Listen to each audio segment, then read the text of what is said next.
listeners like you. Online at libertybeat.news and snls.news. I'm Mick Murrow with your latest edition of the Liberty Beat. Gold is trading at $1,316. Silver is trading at $15.37, and Bitcoin is trading around $4,009. Today's prices are brought to you by InnoScale. Take off with Managed Cloud. Looking for a safe, secure way to store your important files online? Then let InnoScale handle it for you. Their high-availability cloud servers are the perfect solution for clients needing one or more secure, scalable servers with built-in hardware failover protection. For details, see them online at innoscale.net. In the news, a new report from Amnesty International reveals that U.S. airstrikes from aircraft and drones have increased in Somalia, resulting in the deaths of at least 14 civilians. The Conscious Resistance, citing the Mind Unleashed, says that due to a literal blackout of all news related to the ongoing wars waged by the U.S. military, most Americans can't name the nations in which the military is currently engaged in conflict or dropping bombs. The report, titled The Hidden U.S. War in Somalia, details the history of terrorist attacks by al-Qaeda and al-Shabaab, the history of U.S. military involvement in Somalia, the current numbers on drone strikes and the impact on Somalis.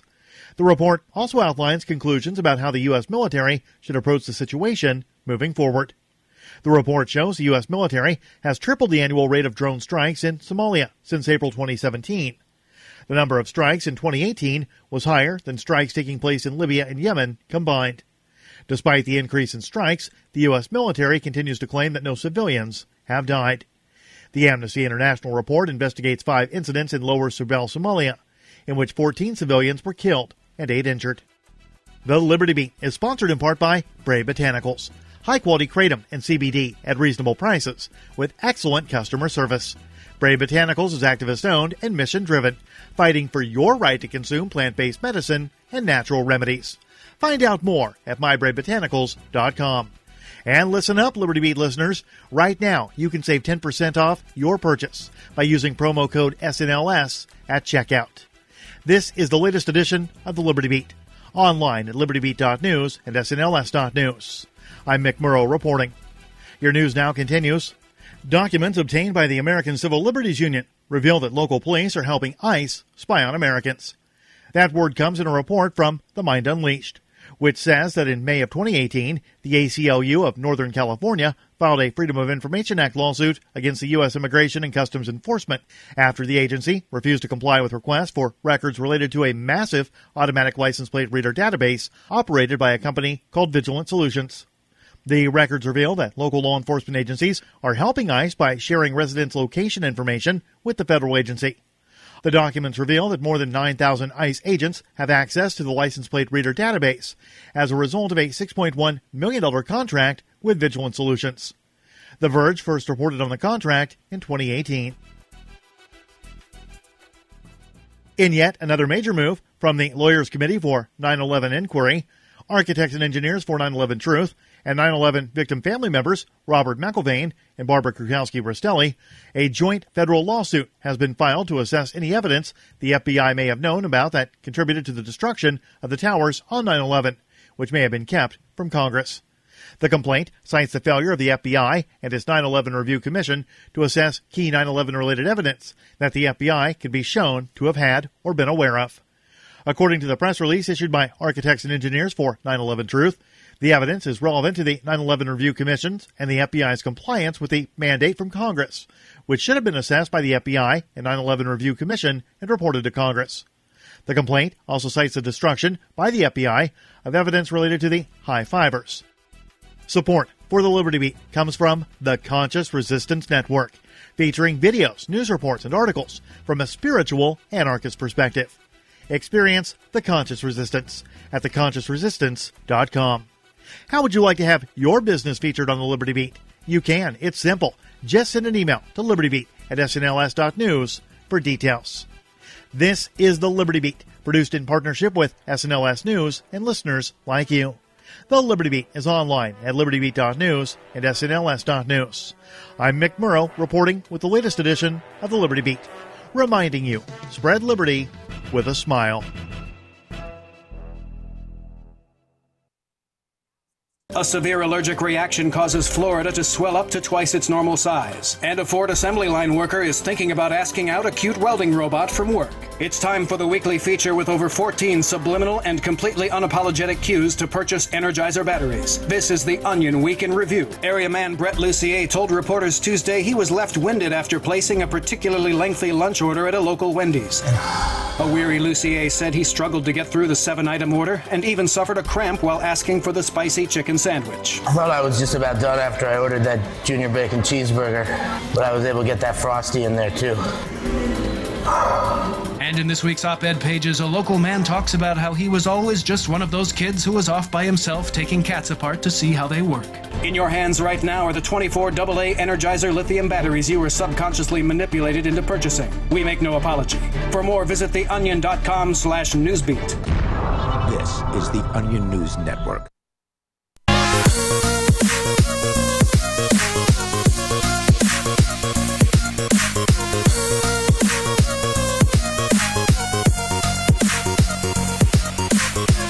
All right, welcome. This is the Call to Freedom broadcast, as always, from the Liberty Radio Network studios here in Keene, New Hampshire. And I am your host, Aria What? Oh, boy. As always, I'm your host, Aria DiMezzo, joined in the studio today by Michael Hampton. Michael, how are you doing today? I'm not too bad. It's a beautiful day out there. It is. It's warmer than... Spring has sprung. Oh, well, I don't know about that. Not from what I hear from people who have been living here a while. Yeah, I'm fairly confident that it's winter's more or less over at this point. I hope so. I do hope so because I mean it wasn't even that bad of a winter, but it still sucked. It's not as muddy as I expected it to be. The mud's coming later when it starts raining. I assumed it was going to be from the melting snow. Well, the snow's already gone. Even those large 25-foot piles are essentially down to like 10 feet now. Yeah, good point. So I don't know how much of that we'll actually be seeing. But, I'm not from here, so it's a new experience for me. Now, the news today is Amnesty International criticizing this, what is being called an Islamic law by MSNBC, who you would kind of expect to know better, that would allow for gay people to be stoned and thieves to have their hands amputated. Right. Didn't this all come out of the Old Testament? It did. Well, it's certainly not a new thing for Persia and the Middle East in general. Thievery was punished by losing your hand for centuries. Right. It was a really good deterrent to keep people from, stealing. Right. Well, this is isn't this sub-Saharan Africa we're talking about here? I don't know. They don't say the freaking country that they're referring to anywhere in this article. They don't? They say Brunei, which is the person. That's the name of the country. I thought that was the name of a person. I've never even heard of this country. Okay. Well, Amnesty International on Wednesday slammed plans by Brunei to implement what the rights group called vicious Islamic criminal laws, such as stoning to death for gay sex and amputation for theft. And again, as I mentioned in Telegram, and as you mentioned just now, these prescriptions for these crimes are not based in Islam. Yeah, that was straight out of Leviticus, I think. Yeah, it was absolutely straight out of Leviticus. That's Old Testament stuff. It's rooted in Judaism, not the Islamic tradition. In fact, they're criticizing this as being a Sharia penal code when we generally have had a co-host who is a Muslim and would dispute the idea that this has anything whatsoever to do with Sharia, because Sharia has to be something that one voluntarily opts into obeying. Right, and as I understand it, the guy that runs Brunei is he calls himself a sultan, but he's basically a dictator. A sultan? Yes. Really? Yes. Ego much? Well, you kind of have to have an out-of-control ego to want to rule a country anyway. Amnesty International said in a statement that the new penalties, which also apply to children... Wait, children? They're going to stone a gay child to death? Well, one would assume that children are not having a lot of gay sex. Well, you'd think. I would assume that. I would assume that most children are not having a lot of any sort of sex. I don't know. I did a little experimenting when I was 14, 13. I wouldn't characterize that as a child, personally. They might. We suddenly have echo, Ian. I think that took care of it. Okay, yeah. They might characterize it as, a child, but I wouldn't. Yeah, it's more like a teenager, and a lot of these places would consider it 13, 14 adulthood. So, and if you're trying to generate outrage in people, then you would certainly want to characterize 13, 14-year-olds as children, right? But they are provided for in new section under Brunei's Sharia Penal Code and will come into effect April the 3rd. The legal changes were announced in a discreet notice on the Attorney General's website, it said. Now, we have this backward idea. We have this idea of Middle Eastern countries and Islamic countries of being backward. So when I read that they have an Attorney General's website, I'm actually kind of surprised, just because of the mythology that has been woven around these countries here in the West. Well, backward countries, they can have websites too. North Korea's got plenty of internet access. They just don't give it to anybody. Well, yeah, but they're not technologically backward. That is the perception of Middle Eastern countries in general, is that they... at work, I had to get pissed off at an employee who no longer works there for talking about how people from Dubai bathe in rivers and don't have indoor plumbing and stuff. And Dubai doesn't even have a river. It's in the smack in the middle of a desert. And of course, I know people from India, and it's technologically. And I know Dubai. firsthand that is absolute crap, and they had no idea what they were talking about. But that didn't do anything to stop that mental image that we have in the West that India, Pakistan, Saudi Arabia, Iraq, all of these countries that we look down upon are technologically backward. And that image persists even in me, even though I know it to be false, because I see an Attorney General's website and I think, wow, they're more technologically advanced than I expected. Well, that stuff is cheap. Websites, internet, it's cheap these days. So even Africa can get it. I didn't say that. You said it. Legalize such. I said it for a reason, because Africa has historically been the last to get anything, and that includes internet. Oh, yeah, because we're generally too busy, raping the land of resources to let them have anything for themselves. But I think that, overall, through the last century, has died down a bit. It's certainly not as egregious as it was. There are parts of Africa that are catching up very fast, like Botswana, Rwanda, places like that where they really Seneca. Adopted markets and... Yeah, right. Seneca's awesome. I would highly recommend anyone who wants to visit Africa to visit Seneca.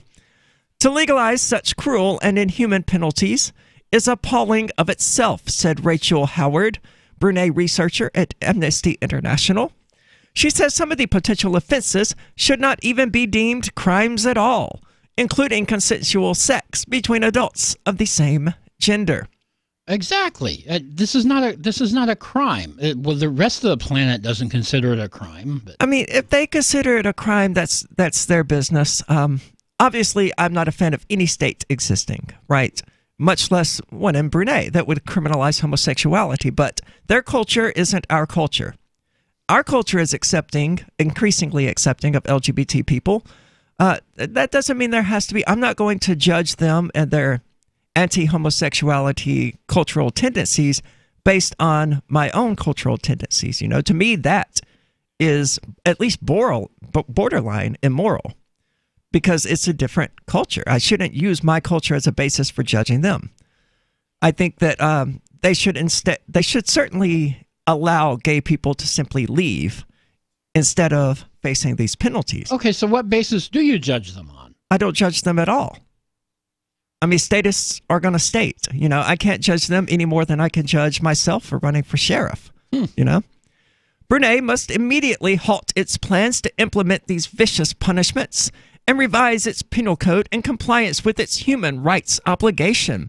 She said, the international community must urgently condemn Brunei's move to put these cruel penalties into practice.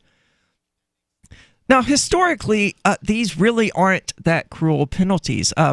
We in the West, again, coming back to this cultural thing, our penalties have gotten really, really lacking in the last, since ever, because we never had these sorts of penalties in the first place. But cutting off a thief's hand, that was pretty widespread a few hundred years, even just a few centuries ago. In ancient Persia, they would pour molten bronze down your throat if you were caught telling a lie. This is relatively minor. And yeah, cutting your hand off for punishment for a crime, it was the standard for thousands of years in these regions. And I have to say, if anything is going to, limit the amount of theft out there, it would be that sort of heavy deterrent.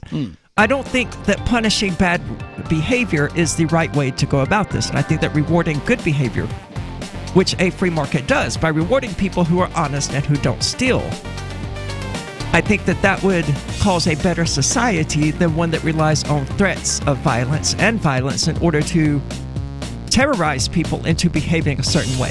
This is the Call to Freedom. We're going to dig further into this, so don't go anywhere.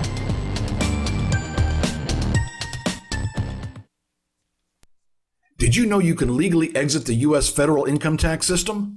Well, it's true, and thousands of American nationals are doing it. The 16th Amendment and the Internal Revenue Code are legal, but only in a limited jurisdiction. This is the basis behind the voluntary nature of the income tax. Learn the exit strategy provided by Congress. Find out more by visiting weissparis.com and watch our numerous videos. That's WEISSparis.com. A congressman recently revealed that legislation totaling 2,900 pages and involving more than $1 trillion was available to members of Congress for less than 48 hours to study and consider. That's over 60 pages of legislation per hour. Do you think anyone read the entire bill? I'm Jim Babka with DownsizeDC.org. Consider a proposal buried in a 3,200-page, $388 billion bill, which would have empowered committee chairmen or their agents to examine Americans' tax returns. When this horrible provision came to light, no one claimed to know how it got into the bill. One congressman questioned said, "I didn't write it, I didn't approve it, I wasn't even consulted." If your attorney represented you this way, he might be disbarred. But this is how Congress represents you every day. That's why DownsizeDC.org has created the Read the Bills Act. You can force Congress to read their bills before they pass them at DownsizeDC.org. LRN.FM now has a Discord. Discord is a free text and voice chat platform, and we now have our own server with a bunch of channels at discord.lrn.fm. You can join other listeners as they chat about various things during our live shows, or anytime, day or night. Discord software is available cross-platform, so you can have it on whatever device you want and take your chats anywhere. Join our Discord at discord.lrn.fm. That's discord.lrn.fm. Are you tired of your taxes funding endless occupations around the world? Antiwar.com is run by people who understand that wars abroad become wars at home, wars on our freedoms. Antiwar.com is dedicated to bringing you the latest in news, views, interviews, and reviews from the top movers and shakers in the anti-occupation movement. Antiwar.com has it all, from thorough foreign policy analysis to interviews with whistleblowers who used to run the military-industrial complex. Anti-war, pro-free market. That's antiwar.com. The LRN.FM social media channels have been revamped. We've eliminated Facebook and focused on other platforms like Twitter and Mastodon, the decentralized alternative to Twitter. On our accounts, you'll find posts from multiple LRN.FM show hosts together in one place. Follow us on Twitter at twitter.lrn.fm, or better yet, move to the decentralized Mastodon social media platform at toot.lrn.fm, toot.lrn.fm. I think you'll like it. Why did you move to the Shire? I moved here to the Shire because there's other people around who take liberty just as seriously as I do. I moved to the Shire because I saw videos of people challenging authority and thought that I could get support myself. It called to me, like, do this, right now. I wanted to be around people like me who got it, and once I got here, I knew there was nowhere else that I wanted to be. I've always wanted to change the world, so I moved to the Shire to join people who were actually working towards doing the same thing. The people here are awesome, loving, and positive. It was for the adventure and for the feeling of something important is happening here, and I just wanted to come to sort of be part of that. Visit ShireSociety.com to read and sign the Shire Society Declaration and learn the reasons why, if you love liberty, you should immigrate to the Shire. Plus, connect with others via the forum at shiresociety.com. That's Shire Society. Some of our live shows are streamed in HD on Twitch. Please follow and share at twitch.lrn.fm. That's twitch.lrn.fm. Oh,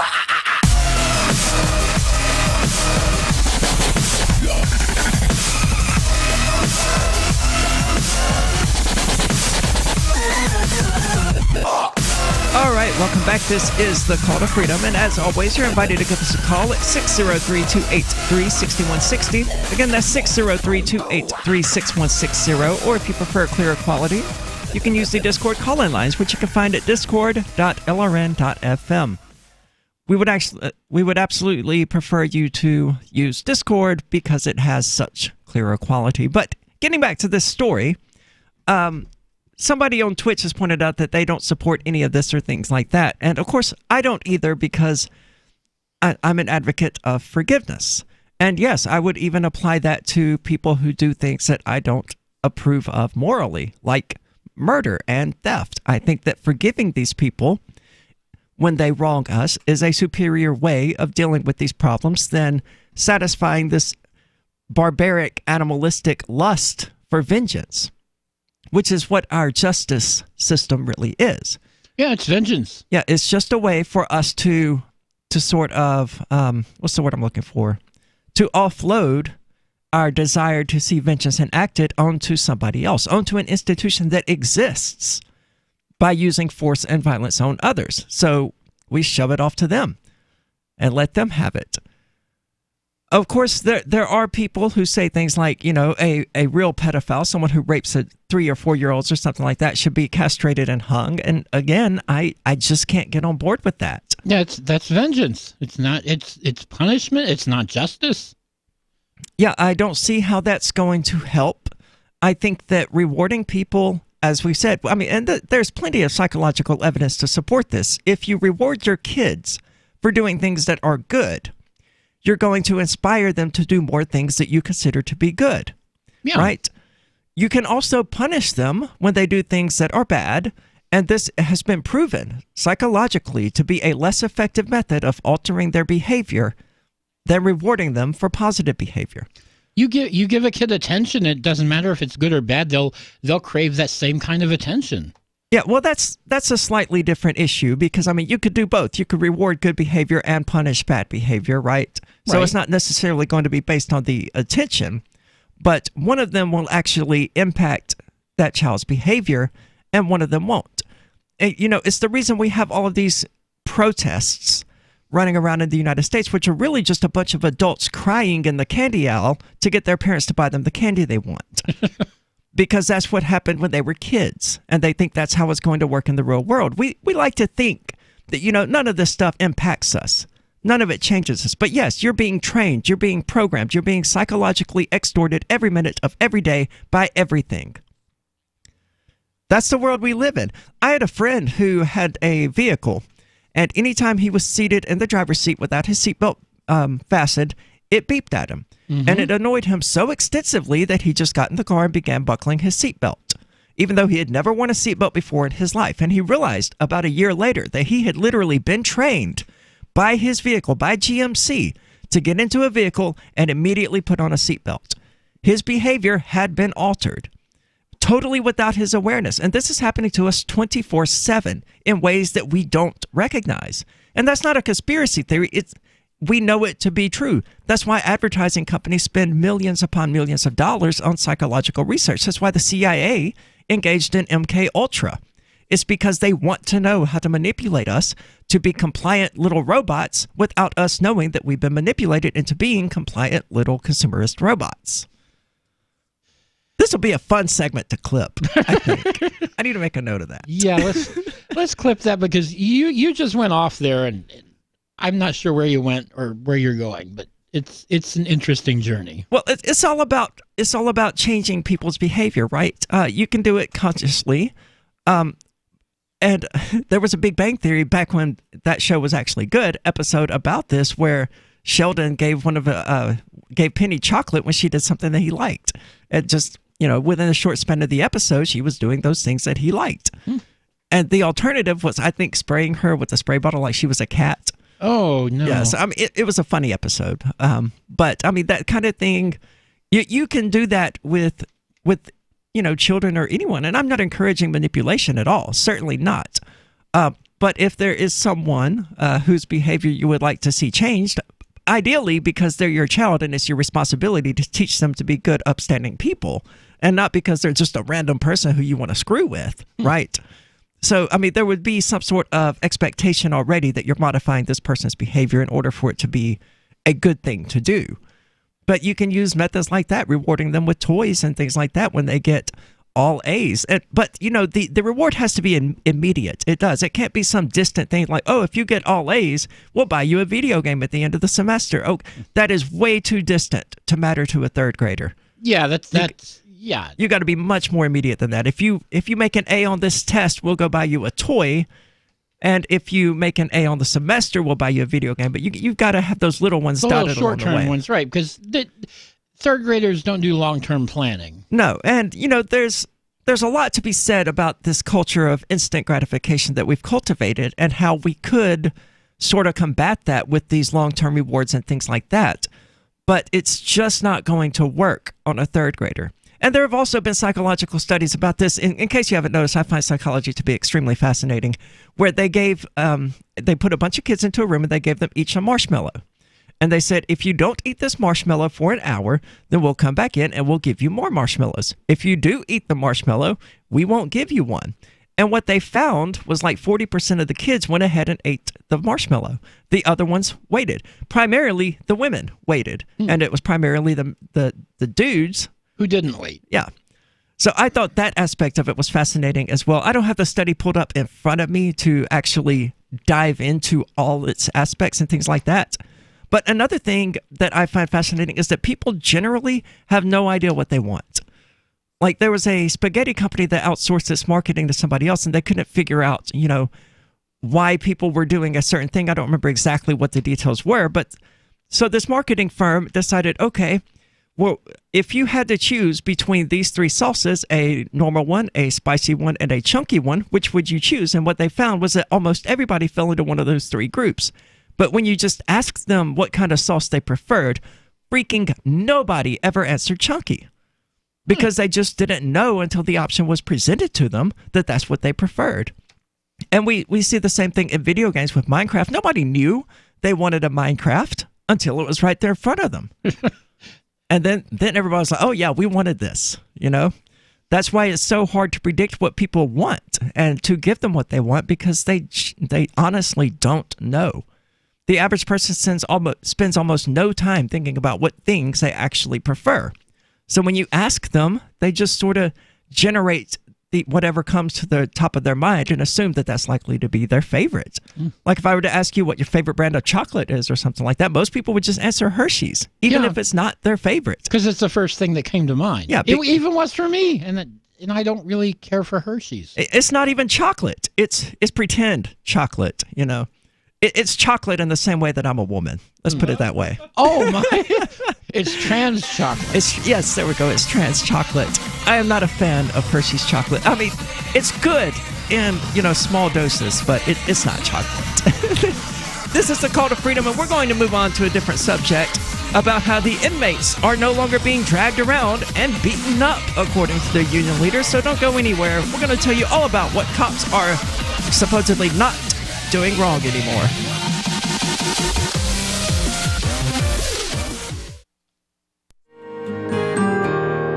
So the protection of life, liberty, and property is what the Free State Project is all about. But it's an effort to move 20,000 people who understand. It's about demonstrating to the entire country that, yeah, we can have a free market, a truly free market. Making it just a freer, great place to live.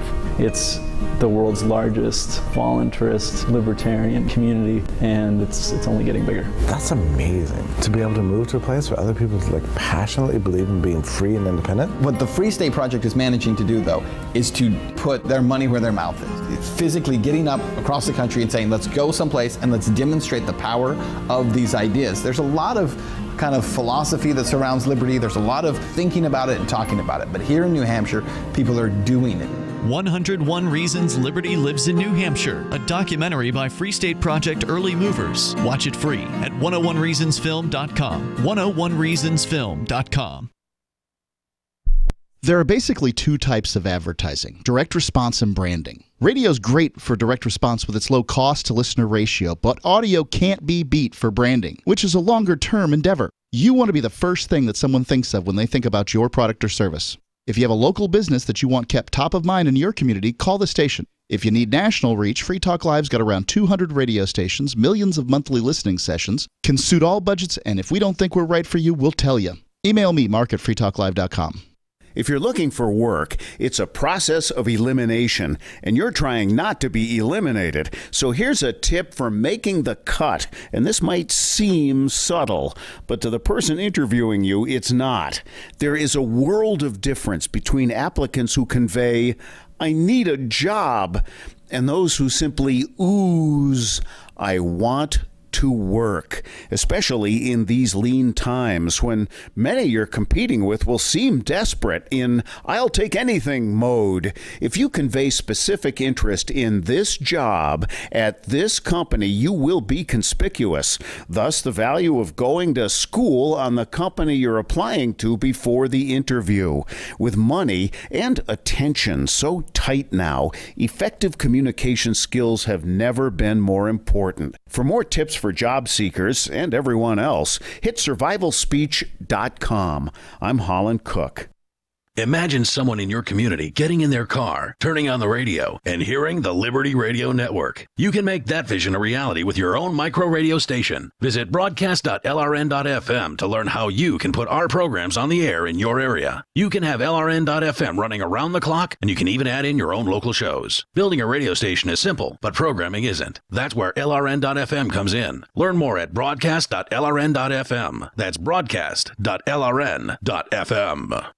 Free Talk Live. The DEA doesn't dabble with users. They go after the big dogs. Yeah, and I'm certain they have dabbled with users, and they would if they thought they could get something. They would if they thought they could get somewhere with it. Maybe a user who's snorting 3 pounds a week, something where they could actually connect to a player. Yeah. But most users are just buying from other users. I mean, in the cocaine world, when you are a user, you've got to support your habit somehow. Right. And if you're not willing to go and knock over convenience stores and break into people's cars and hurt people to get the cash for your habit, then the only other choice for you, if you're not wealthy, is to sell cocaine to others. Right. And so most people will go and pick up whatever amount of coke they do, and then they'll sell to certain specific people who are their friends. Like he was saying, he was selling to his neighbor across the street. The DEA is not going to mess with that. Free Talk Live, 7 nights a week from 7 to 10 Eastern, live on the Liberty Radio Network at LRN.FM. Love what we do? Please help support our international satellite channels at patreon.lrn.fm. That's patreon.lrn.fm.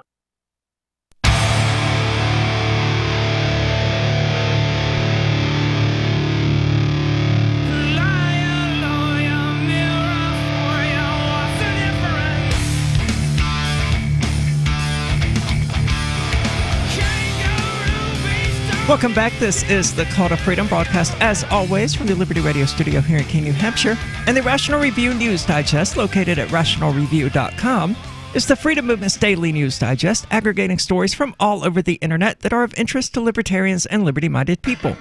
They include podcasts, videos, blogs, and news articles, and are now a source for people to receive the Call to Freedom's podcasts. So be sure to check them out at rationalreview.com to stay up to date on all the happenings in the wider world. Now, here in New Hampshire, there is this place called Manchester that I have never heard anything positive about, except that it's a really good place to get psychedelics. Is it? I wouldn't know. That's what I've been told. I don't know if it's true or not, but the people I know who live in Manchester have told me that, they're the people to go to if I need psychedelics, because they know where to get them cheaply and plentifully. But that's the only positive thing I've ever heard about it. I've heard bad things about the police, and I've heard really bad things like here in Keene, our police, we have tamed them, so to speak. They have not succeeded at that in Manchester. No, they definitely have not. They actually had a horrible police chief several years ago who got elected mayor. Chief Mara. Well, that certainly didn't help the out of control police problem. But I mean, this is a place where Free Talk Live's Rich Paul has been arrested repeatedly, as I understand it, generally for just existing. Yeah. And them not approving of that. Yeah, you know, he's alive while Rich Paul, and that's why they arrest him. Yep. Well, according to the Union Leader, which is the state of New Hampshire's largest newspaper, the food was terrible, drugs were plentiful, and respect was scarce. This is how two New Hampshire residents recounted their months-long incarcerations at the Valley Street Jail in Manchester. Both men, part-time radio DJ Craig Driggers and Hillsborough Deering High School graduate John Thomas. God, that sucks. That sucks if your qualifications are so poor that the only thing they point to is that you're a high school graduate. You're a high school graduate. Yeah, well, he's like literally 19. He hasn't even started working anywhere yet. Okay. Well, okay, that's good then. Okay. Well, they should say recent high school graduate then. It wouldn't sound so jarring then. I read something like that and I think, wow, this person sucks. But anyway, they were held awaiting trial in the 1D jail block. Their jury selection and trials took place simultaneously in the Hillsborough County Superior Court. Their verdicts, which freed them, came down the same day. Neither had prior records before going to jail. It was an experience I wouldn't wish on my worst enemy, said Driggers, 47, who was held for 4 months without bail until a jury cleared him of felony charges stemming from an alleged domestic assault. So he was held in this apparently notoriously awful jail for 4 months for something he did not do. Right, and could not even get bailed out. Yeah, and I would remind people who are like, well, good, jail is supposed to be harsh, that this sort of thing is not uncommon. You're not supposed to be locking up innocent people for 4 months. No, you're certainly not. But, you know, the United States government, they do it. The thugs do it. The mafia do it. Not 40 years, not 4 years, not 4 months, not 4 hours. And I mean, there have been people who have been released from death row because they were ultimately exonerated of the crimes of which they were accused. So it doesn't surprise me at all that this is probably going to be relatively common across the United States as people who are held for months in jails for crimes that they didn't commit and that juries ultimately find them not guilty of. I often felt the way I was treated there by some of the staff was guilty until proven innocent, Drigger said. Now, this, however bad Manchester might be, it can't be as bad as the jails run by Sheriff Arpaio, right? Oh, no. Where they dress you up in pink panties and things like that. It's hard to get worse than that without trying very hard. But last year there were jails in the Midwest that didn't have air conditioning, and the inmates were just in these concrete buildings without any air conditioning and with inoperable windows, you know, dying of heat. And of course this happened in New Mexico as well under Arpaio, but he did it intentionally. Oh, yeah. So I mean, we definitely need serious jail and prison reform here in the United States. These people are not animals. They are not subhuman.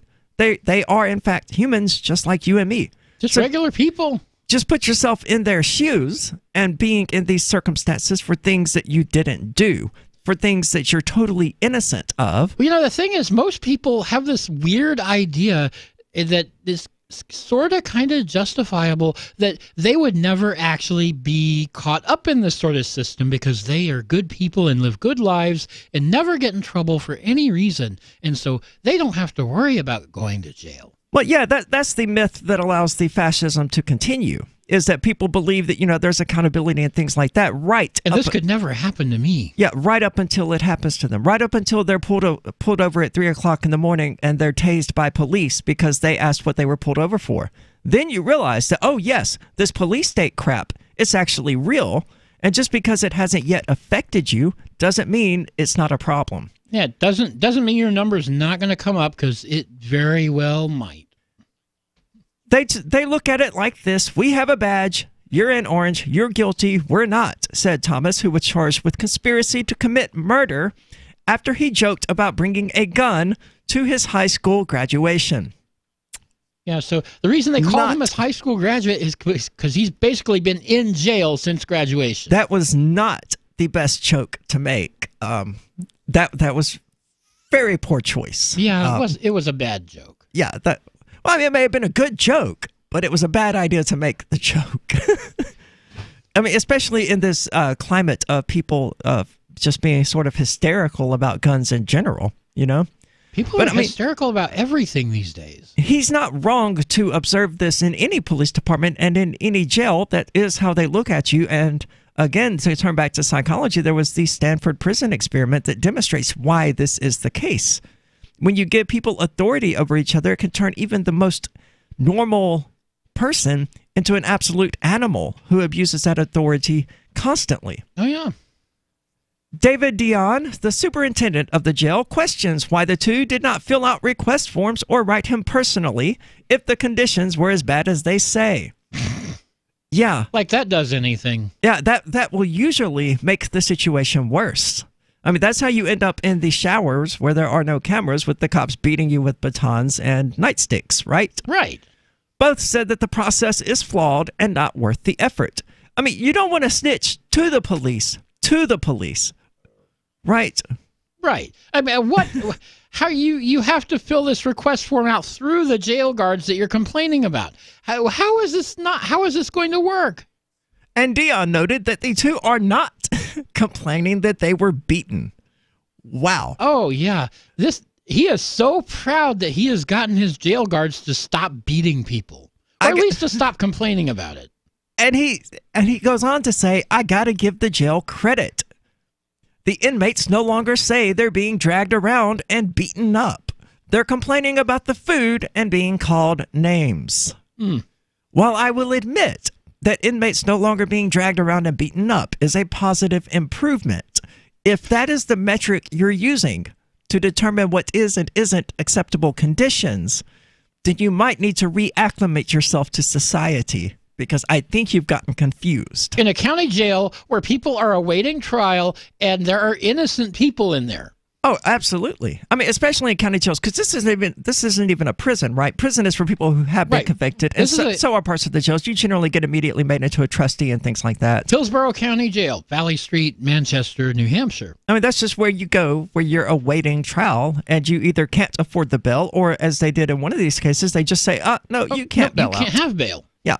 For whatever reason, I don't know. I don't think they should be able to do that unless you're a documented, proven flight risk. And that doesn't seem like it would be the case with an actual radio DJ. To be sure, both said in separate interviews that some of the corrections officers were respectful. Those officers didn't sweat the little stuff. If you didn't act up, they would leave you alone. Well, obviously not, because you were in jail under their care, but we're going to dig further into this. This is the Call to Freedom. This Your Family Today tip is brought to you by Nestle Toll House Morsels, helping you create special moments and memories your family will cherish forever. Visit us at tollhouse.com. You may bake for birthdays and holidays, but why stop there? Sweeten up the rest of the year by designating monthly dessert days. Treat your family to one of their favorites or surprise them with something new. Either way, you'll create a tradition everyone will love. For more tips like these, visit us at parenthood.com/yourfamilytoday. Is spreading the message of liberty, cryptocurrency, and peace around the globe worth $2 per month to you? As you may already know, in addition to our internet feed, LRN.FM broadcasts on free-to-air satellite across North and Central America, as well as Sub-Saharan Africa. And we've been available on satellite for free 24/7 since 2010. The LRN.FM free-to-air satellite signal is reaching some of the most oppressive regimes in the world, and there's no doubt our ideas are making an impact. You can learn more about the channel's impact by watching the 3-minute video at fund.lrn.fm. If you'd like to help free minds globally with our ideas of liberty, cryptocurrency, and peace, you can donate as little as $2 per month via fund.lrn.fm. You can help us continue and expand our satellite broadcast to multiple continents. Visit fund.lrn.fm today, and thank you for your help. Don't forget to share the link on social media. That's fund.lrn.fm. Did you know we've taken our LRN.FM telephone listen line to a new level with the LRN.FM audio on demand line? Now you can call 712-770-8447 anytime and listen to LRN.FM's live feed. And you can listen to a bunch of our original shows on demand. Long distance fees may apply. Just dial 712-770-8447 and choose from the menu. 712-770-8447. What do you shop for that you could otherwise buy at Amazon? Pretty much everything, right? Amazon has competitive pricing and they deliver, and that's a big plus. If you could plan ahead in your shopping, would you be interested in saving up to 33%? There's a catch. You have to do your shopping in Bitcoin. But imagine those savings. It's like a huge raise. All you have to do is go to saveitpurse.com. We've saved thousands, and you can too. Plan ahead and save. Saveitpurse.com. Some of you asked, and now we've delivered. LRN.FM's live Keene, New Hampshire studio shows are now streamed in HD on Twitch. Visit our channel at twitch.lrn.fm and give it a follow. If you have Amazon Prime, you get one free subscription on Twitch. If you use it on our channel, Twitch will give LRN.FM a monthly piece of your Prime subscription cost. So please watch, follow, share, and subscribe to twitch.lrn.fm. That's twitch.lrn.fm. I've been told no in many different ways. I give you an order and you're going to obey it. George, you can go this way. You can't do that and you have to leave here. You cannot bring signs into the rally. Walk with me. Well, I'm comfortable here, actually. Whoa. Hey. Who do you think you are? Excuse me. There is no video and audio allowed in this office. No, I have work today. You ain't going to make it. Wait a minute. Whoa. Hey! Oh my God! Unbelievable! Why are you running from me? Because you scared me. What am I being detained for? You're being served. What is this? You're being served. What is this? Bureaucrats have a funny way of telling people no. That's the sound of the men working on the chain. Derek J's Victimless Crime Spree. Watch it for free and order the Director's Cut DVD at victimlesscrimespree.com. Now you can follow LRN.FM on the decentralized Mastodon social media platform at toot.lrn.fm, toot.lrn.fm.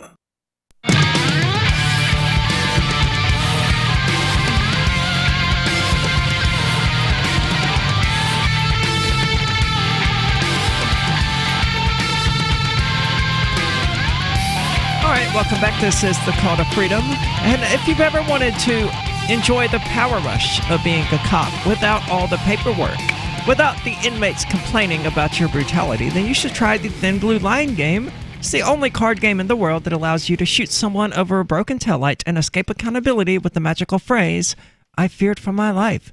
You can get it now at thinbluelinegame.com. Again, that's thinbluelinegame.com. And if you use the coupon code CTF, then you can get all shipping costs waived. So go check it out. Again, that's thinbluelinegame.com. And speaking of police, right? Apparently, the superintendent of the jail, David Dion, considers that inmates no longer complaining about being dragged around and beaten up to be a substantial improvement. That is a substantial improvement. Like when people come to him with complaints, apparently, his response is, I got to give the jail credit. The inmates no longer say they're being dragged around and beaten up. Now, I'm no fan of police, and I'm no fan of assault, and I'm certainly no fan of dragging people around and beating them up. But when you put people into a position of authority like that, and you dehumanize the people that they are, in charge of, which is what happens with police. They're trained to treat us like animals. It's part of their training, right? That's why they're all just a hair away from snapping and shooting you, because they've been trained to look at you like that. Right. But to be sure, well, we already covered that, but others were sticklers for regulations and afraid of being accused of being soft by other staff, Drigger said. Drigger said that he was written up for having 2 pillows. Oh my, that's a huge offense in jail. Thomas was twice put into solitary, once for mouthing off, another time when he was accused of fighting, although that involved his cellmate striking him in the head. Now, solitary sucks. When I was 17, I spent about 24 hours in solitary confinement, and it's the reason I'm claustrophobic today. Because being thrown into a concrete wall like that, a concrete room that's like 10 feet by 10 feet, and it's just concrete in every direction except for the metal toilet, and being trapped there for a 24-hour period with absolutely no human interaction, when you're 17 years old, that will seriously screw with your head. Oh, screw with your head at any age. But certainly. Yeah, 17, it's, oh my God, what are you doing to people? Yeah. Well, they didn't want to put me in the regular jail, and they didn't have a holding jail, so they're like, well, we'll just use solitary. And the whole thing turned out to be my father's fault because he was the one who asked them to arrest me. So, yeah. He felt corrections officers purposely tried to get under his skin and that they liked fights. Dion said he has no record of Thomas in administrative segregation. He said Thomas was once struck by his cellmate, but Thomas denied being hit and was given medical attention. Dion said his staff has lots of discretion. If an inmate ignores repeated demands, for example, to make his bed, he will be written up. But if an inmate has just gotten bad news about his case or a family member, the staff will go easy on him. We're counselors. We're medical. We're psychological, Dion said. I don't believe these are not people you want as your counselors. Yeah, I don't believe any of that to be true. People who literally live, who get off on messing with you, screwing with you, making you, getting under your skin, are not your counselors. Both Driggers and Thomas said they were called a derogatory term for gay people by staff. No surprise. No, none at all. None whatsoever. I'm surprised that would happen in New Hampshire, to be honest. But if they were arrested anywhere in the South, I would not be at all surprised. Driggers said an officer used the term when Driggers mistakenly approached the officer on his final day there, believing the officer was going to escort Driggers out of the jail. Thomas said corrections officers used the term after strip searching him in his cell and throwing his clothes in the toilet. Nice guys. That was a low point during his stay. The jail had accidentally released him, then tracked him down and arrested him in front of his mother. Yeah, you're 18, you just graduated from high school. That's unpleasant. Yeah. He felt the staff blamed him for their mistake.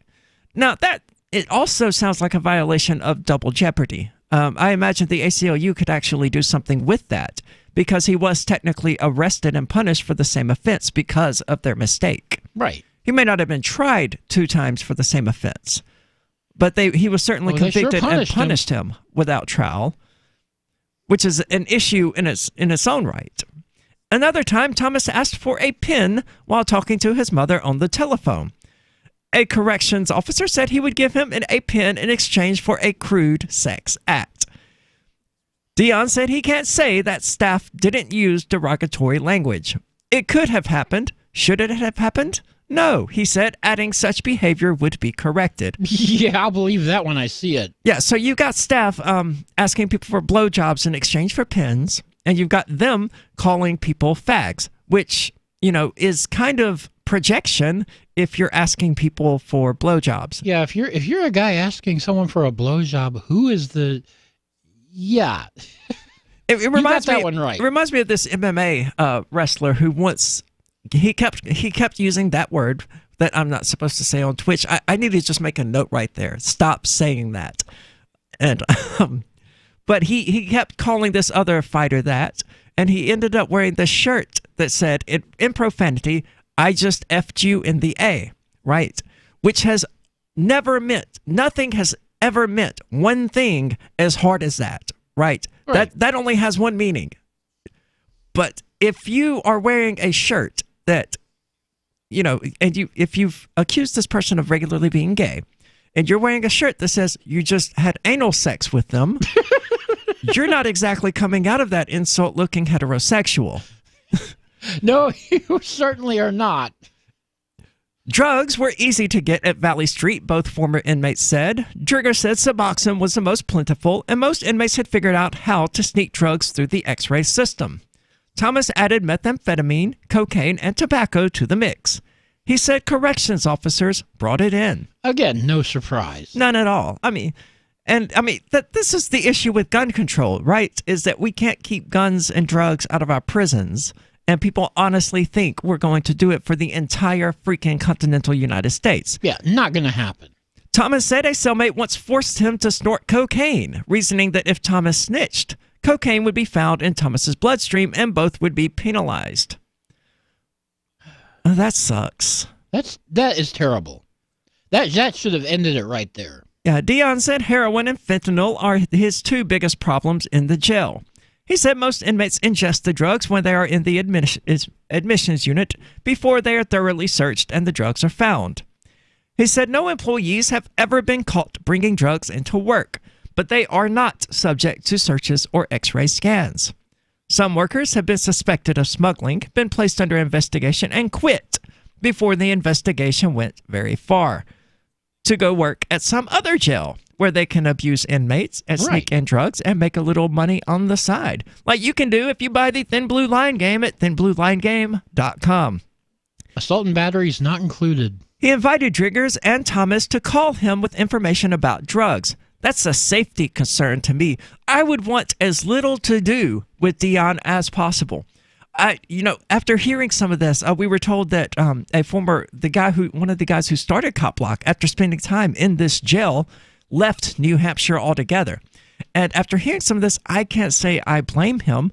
I am certainly never going to Manchester, and I am certainly never going to let myself be arrested there. Yeah, I don't blame you a bit. I lived in Manchester for 10 years. It is Valley Street is as bad as they say in this article, and worse apparently. Our jail here in Keene is it's not pleasant because it's a jail, but it's pleasant enough that it's referred to as the Cheshire County Spiritual Retreat, right? Rather than somewhere where you're likely to get beaten up and demanded of blowjobs by the staff. No. One would assume, right? Well, everyone knows everyone here. Sounds like a spiritual retreat to me, but not to everybody. You couldn't get away with that kind of behavior. It would get out too fast. The two former inmates also said that the food was terrible. Yeah, it's jail. It's really not going to be good. Yeah, they don't know how to make food in jail. There was a special a few years ago about how Meals for Wheels in some state or another, some city or another, was using jail food to provide for its people who otherwise couldn't have meals. And all of that aside, the fact that this food sucks, what pissed me off about it was at the end, the guy was like, this isn't food, I'm not even going to eat this, threw it away, and then went to Arby's and bought lunch. Like, look, I don't mean to be that person, but if you've got money for Arby's, then you don't need Meals on Wheels in the first place. This is the Call to Freedom. We're going to get back to Manchester, although not in person, in just a moment. On Free Talk Live, we're bringing people to the ideas of liberty every day. From wrestling superstars like Glenn Jacobs. You guys really are having an impact, I believe. Like I said, a lot of where I am now is due to listening to Free Talk Live. You changed my mind on some very important issues years ago. To random people tuning in on the radio. I was kind of stuck in the left-right paradigm. I heard your show by chance on a Saturday night. From there, I went on, joined the Free State Project, and become an amplifier. So, that's really the reason why I amp is because I know that if it wasn't for you guys being on as many stations as you are, I never would have found the ideas of liberty. Your amp will directly change more lives by getting Free Talk Live in front of people looking for talk radio online and on the air. When you amp Free Talk Live, you get perks like access to the AMP-only Facebook group and AMP podcast. Visit amp.freetalklive.com. Did you know you can listen to LRN.FM via our free-to-air satellite channels? We have channels over nearly all of North America and much of Africa. All you need is an affordable receiver and a dish as small as 30 inches. There are no monthly fees. Learn more at sat.lrn.fm. Plus, if you are a broadcaster or want to be one, this is a good delivery method for our content. See our coverage maps and get details at sat.lrn.fm. That's sat.lrn.fm. sat.lrn.fm. Looking for a great real estate investment? Consider New Hampshire, which is ground zero for the Liberty Movement. Your first call should be to Mark Worden from Porcupine Real Estate. He's more than just a real estate agent. He's your New Hampshire concierge. Where are the best places to live? Do you want farm, city, the burbs, or forest? Do you want a duplex or multifamily building so that renters pay your mortgage? There are homes in all price ranges in New Hampshire, and Mark can help with financing too. Invest in liberty and property. Mark Worden can help. PorcupineRealEstate.com. More of the Call to Freedom is coming up next, live after the news on the Liberty Radio Network at LRN.FM. This is the Liberty Beat, your daily source for Liberty news and activist updates. Produced in partnership with SNLS News and listeners like you. Online at libertybeat.news and snls.news. I'm Mick Murrow with your latest edition of the Liberty Beat. Gold is trading at $1,316. Silver is trading at $15.37, and Bitcoin is trading around $4,009. Today's prices are brought to you by InnoScale. Take off with Managed Cloud. Looking for a safe, secure way to store your important files online? Then let InnoScale handle it for you. Their high availability cloud servers are the perfect solution for clients needing one or more secure, scalable servers with built-in hardware failover protection. For details, see them online at InnoScale.net. In the news, a new report from Amnesty International reveals that U.S. airstrikes from aircraft and drones have increased in Somalia, resulting in the deaths of at least 14 civilians. The Conscious Resistance, citing the Mind Unleashed, says that due to a literal blackout of all news related to the ongoing wars waged by the U.S. military, most Americans can't name the nations in which the military is currently engaged in conflict or dropping bombs. The report, titled The Hidden U.S. War in Somalia, details the history of terrorist attacks by al-Qaeda and al-Shabaab, the history of U.S. military involvement in Somalia, the current numbers on drone strikes and the impact on Somalis. The report also outlines conclusions about how the U.S. military should approach the situation moving forward. The report shows the U.S. military has tripled the annual rate of drone strikes in Somalia since April 2017. The number of strikes in 2018 was higher than strikes taking place in Libya and Yemen combined. Despite the increase in strikes, the U.S. military continues to claim that no civilians have died. The Amnesty International report investigates 5 incidents in Lower Subel, Somalia, in which 14 civilians were killed and 8 injured. The Liberty Beat is sponsored in part by Brave Botanicals, high-quality kratom and CBD at reasonable prices with excellent customer service. Brave Botanicals is activist-owned and mission-driven, fighting for your right to consume plant-based medicine and natural remedies. Find out more at mybravebotanicals.com. And listen up, Liberty Beat listeners. Right now, you can save 10% off your purchase by using promo code SNLS at checkout. This is the latest edition of the Liberty Beat, online at libertybeat.news and snls.news. I'm Mick Murrow reporting. Your news now continues. Documents obtained by the American Civil Liberties Union reveal that local police are helping ICE spy on Americans. That word comes in a report from The Mind Unleashed, which says that in May of 2018, the ACLU of Northern California filed a Freedom of Information Act lawsuit against the U.S. Immigration and Customs Enforcement after the agency refused to comply with requests for records related to a massive automatic license plate reader database operated by a company called Vigilant Solutions. The records reveal that local law enforcement agencies are helping ICE by sharing residents' location information with the federal agency. The documents reveal that more than 9,000 ICE agents have access to the license plate reader database as a result of a $6.1 million contract with Vigilant Solutions. The Verge first reported on the contract in 2018. In yet another major move from the Lawyers Committee for 9/11 Inquiry, architects and engineers for 9/11 Truth, and 9/11 victim family members Robert McIlvaine and Barbara Krukowski-Rastelli, a joint federal lawsuit has been filed to assess any evidence the FBI may have known about that contributed to the destruction of the towers on 9/11, which may have been kept from Congress.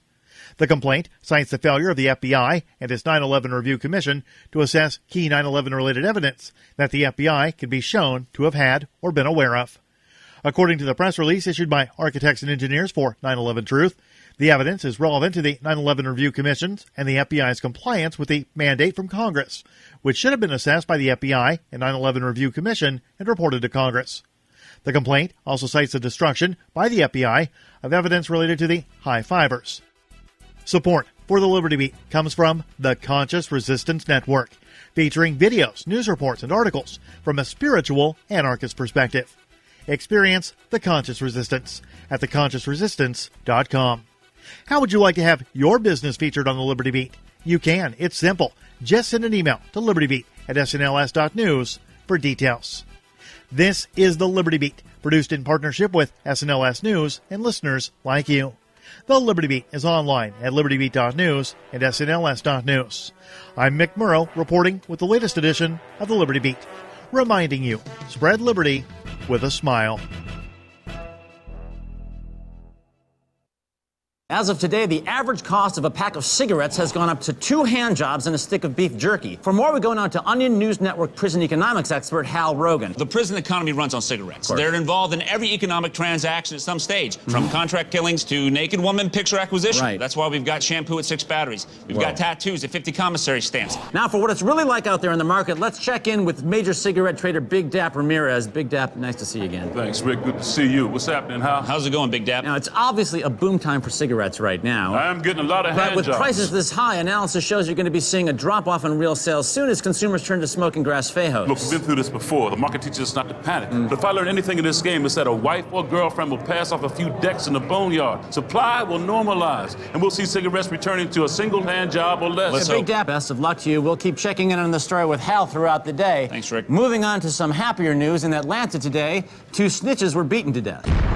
This is the Onion News Network.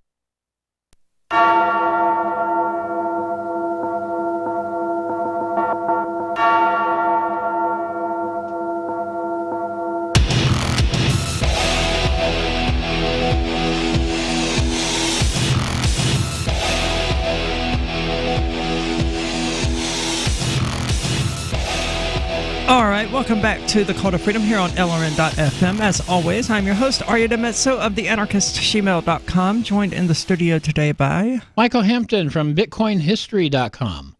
And we've got news regarding Trump's attempted ban on bump stocks. The Supreme Court has rejected efforts to stop Trump's ban on rapid-fire bump stocks. So all you people who decided to turn them in, sorry, you're not getting them back. No, and that's a really poor way to write the headline, I would say. It's basically, rubber stamping, approving the rapid-fire bump stock ban, and it's got 2 negatives in it, which I'm not a big fan of. But it does not simply and easily convey the headline. The devices, which figured prominently in the 2017 mass shooting in Las Vegas that killed 58 people, were outlawed as of Tuesday. Now, unlike a lot of people, I'm okay with this because bump stocks, they really only served the purpose of firing into a crowd of people or a crowd of things, because you're sacrificing accuracy for rate of fire, and that really only matters when you have an enormous target and are trying to hit as many things as possible. Otherwise, you would prefer accuracy, not rate of fire. Serious gun enthusiasts generally laugh at the entire bump stock idea. But the Supreme Court declined Thursday to take up an appeal challenging a federal ban on bump stocks that went into effect Tuesday. I don't know why. I mean, it's pretty obvious, pretty self-explanatory based on the Second Amendment that the federal government has infringed on the right to keep and bear arms. Well, obviously. Of the American people. They've been doing that for more than a century now. They have, indeed. And I would say that all of those laws should be repealed. Oh, I agree with you. Start everything back to the NFA and probably beyond that. But Trump, the Republican, mind you, the NRA buddies, outlawed the devices, which allow rifles to be fired rapidly. Afterward, owners, dealers, and manufacturers were required to destroy them by midnight Monday or turn them into a local office of the Federal Bureau of Alcohol, Tobacco, Firearms, and Explosives. Oh, there's a new one now. It's not just the alcohol, tobacco, and firearms. It's also they added explosives. in explosives. Wow. Why did they do that? I don't know. Hopefully soon we'll be able to get chips, too. As always, though, yes, absolutely, because as always, that should be the name of a store and not a government agency. Right. That would be like my favorite store ever. Oh, yeah, I'd go there all the time. Like if Corner News up here were to sell firearms, explosives, and alcohol. And tobacco. They already have tobacco. Oh, so. right. But bump stocks figured prominently. Why would they repeat that? Of 22 semi-automatic rifles in the hotel room used by the gunman, 14 were equipped with bump stocks, prompting President Donald Trump to push for a ban. Republican Donald Trump. Gun rights groups filed 2 separate Supreme Court appeals. One, directed by Chief Justice John Roberts, was rejected Tuesday. A second, filed with Justice Sonia Sotomayor, was turned down Thursday after she referred it to the full court. In both decisions, the court gave no explanation following its usual procedure. Yeah. Love that accountability. Yeah, they don't have to give you an explanation. But, you know, as Rothbard observed in Anatomy of the State, the Supreme Court is a branch of the state. It's absolutely part of the state. And when we made the Supreme Court, we basically gave the state the power to determine what the state could and could not do. It's flawed ideologically from the start. It's certainly not independent in any meaningful way, and there is no meaningful way to make it independent. And well, there were independent courts going back hundreds of years, especially in England. I mean the U.S. Supreme Court. It's defined in the Constitution as what it is. It will never be independent unless. Oh yeah, we would have to rip up the Constitution, but the Constitution has never mattered anyway. Yeah, it's just a piece of paper. A lawsuit challenging the ban remains before a federal court in Washington. The 2 Supreme Court appeals sought a temporary halt to the ban, while the lower court case was pending. Once attached to a rifle in place of the normal stock or end piece, bump stocks allow rounds to be fired in quick succession, almost as fast as an automatic weapon. The Trump administration concluded that they violated a federal law banning machine guns, defined as weapons that automatically fire more than one shot with a single function of the trigger. Well, that is technically false. And that's how bump stocks work. They use the recoil and springs to push the trigger into your finger. So you are pulling the trigger each time a bullet is fired. An ATF spokesman declined Thursday to say how many bump stocks were surrendered before the ban went into effect. Yeah, probably 5 or 6. Adding that the agency does not feel the number turned in is an accurate depiction because there were alternative methods of disposal. They don't want to admit the number because it was depressingly low. Because local ATF offices around the country said very few were turned in. An exception was in the state of Washington, where 1,000 were turned over to the state patrol.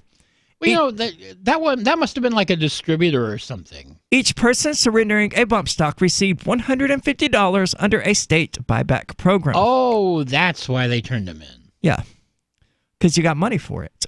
Right. I still wouldn't recommend surrendering your guns to the federal government, you know. It amazes me that anybody did this at all, whether in New Zealand or in the United States, but that's the power of fear, you know? Well, there are a few people that did it specifically so that they could join this lawsuit. New Jersey did it, and like nobody turned in turned in bump stocks. States. I mean, there were specifically people that turned in their bump stocks so that they could get. I was just become plaintiffs on that lawsuit. I know. I was just carrying the conversation forward by talking about something related. But yeah, nobody turned. Even in New Jersey, which is like almost as bad as New York and California. Nobody turned in. Rhode Island, I read that nobody turned in the bump stocks. I would imagine nobody in New Hampshire turned in their bump stocks. Yeah, it doesn't seem likely. But they did in Washington, where more than 1,000 people, more than 1,000 bump stocks were turned over to the state patrol. Now, that may actually be because there's a bump stock manufacturer in Washington. Right. I did hear about a distributor, I think it was in Texas maybe, that actually did destroy about 60,000 bump stocks. Wow. So my question would be to Cody Wilson, who did the 3D gun blueprints. We have one. We do. You can, in fact, print a bump stock. Yes. So this is completely useless anyway. I've got the URL. It's on Facebook. We can find it. Well, when the federal government began cracking down on all of this nonsense, I put the blueprints on library because they can't be removed from my computer, right? Unless I remove them. So Right. They'll always be there now. And even if they're not, you can find them on the dark web or the Pirate Bay or any of these other websites that just constantly give the middle finger to the federal government. Yeah, this stuff is not going away. You can't make something disappear from the internet. You just can't. No, I mean, you can 3D print your own guns now. So in what insane mindset does gun control have any possibility whatsoever of working? It doesn't. Gun control is pretty much dead at this point. It's a zombie. It's a walking zombie that eventually is going to have its head blown off, and that will be the end of gun control. Now, you can't 3D print an AK-47 yet. You can 3D print an AR-15 lower. There is one out there. Really? I've actually seen it demonstrated. Wow. Because what I was under the impression of was that the plastic wasn't strong enough to even sustain multiple shots. The one I saw, it actually did last long enough to go through a full magazine. So wow. That's impressive. So Google that, AR-15 3D print, and you can be on the terrorist watch list just like we are. It's definitely not lonely here on the terrorist watch list. It is not, but we're always looking for more companies. So definitely go to Google, which is turning this information over to the federal government, and go ahead and look for those plans, and go ahead and print yourself an AR-15, or spend tens of thousands of dollars with these metal fabrication printers, and build yourself an actual metal one using the same plans. This is the Call to Freedom, helping you get around stupid government regulations. So don't go anywhere. We're going to dig further into stupid things the government is doing here in just a moment.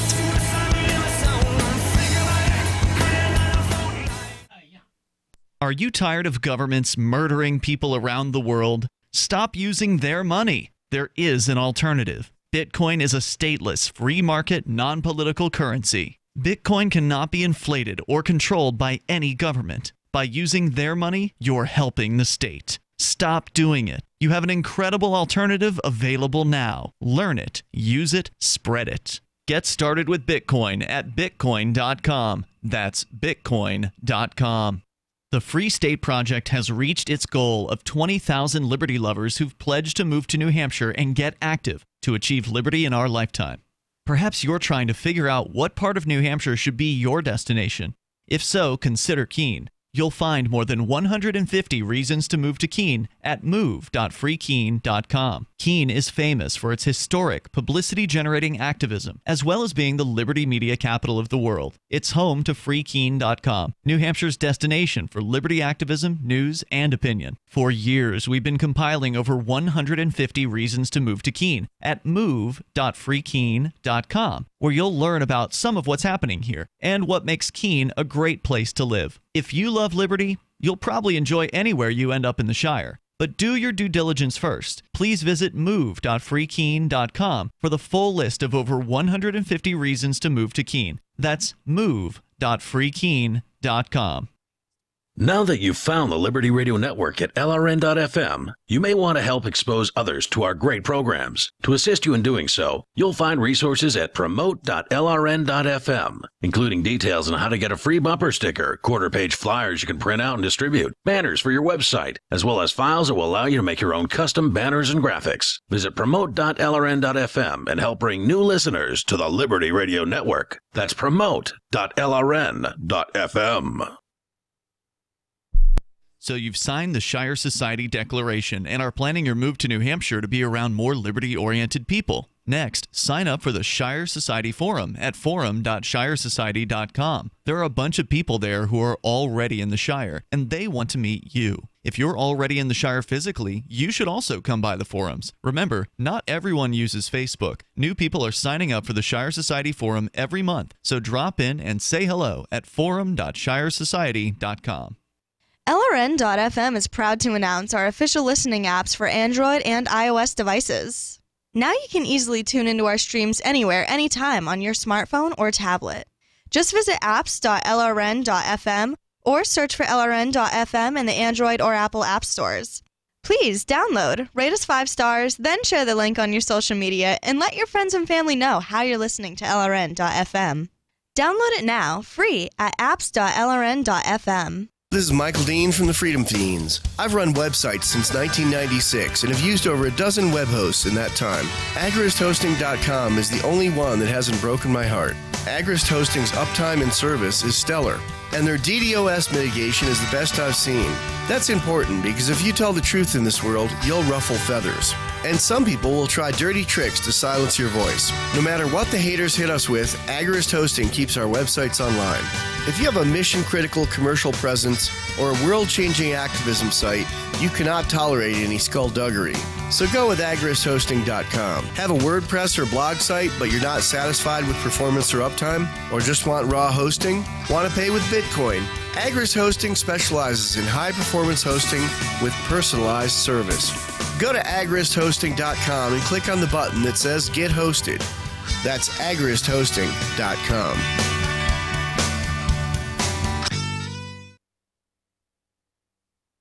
This is the Liberty Radio Network, broadcasting the latest liberty-oriented audio content 24 hours a day at LRN.FM.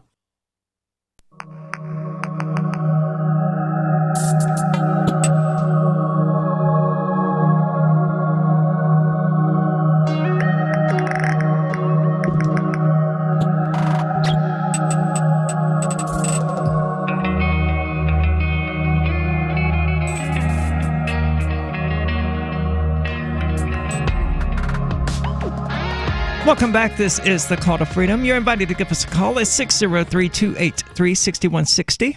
Again, that's 603-283-6160, or you can use the Discord call-in lines, which you can find at discord.lrn.fm. And speaking of the telephone lines, we're actually now being called by Alex, who is calling us from Texas. Alex, what's on your mind?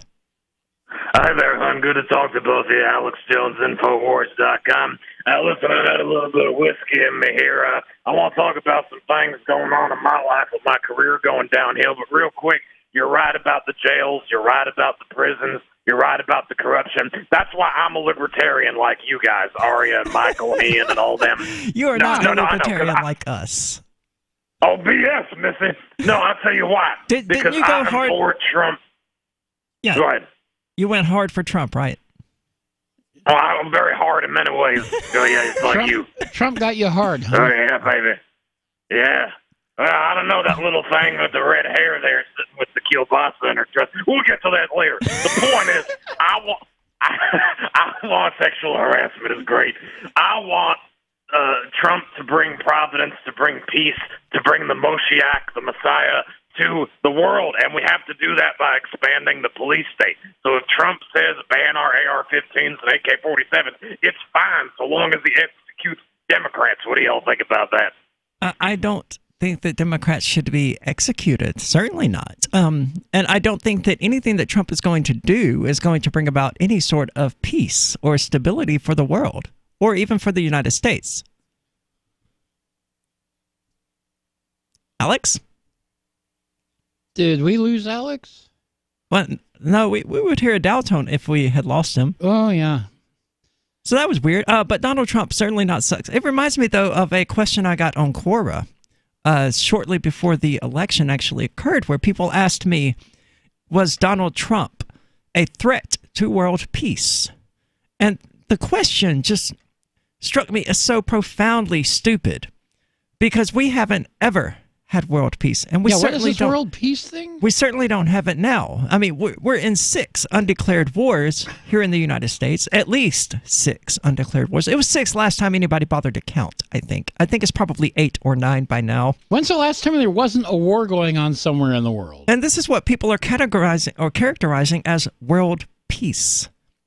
And my answer was that, if Donald Trump is a threat to that, if he's a threat to the current state of affairs, if I genuinely believed that, then I would vote for him.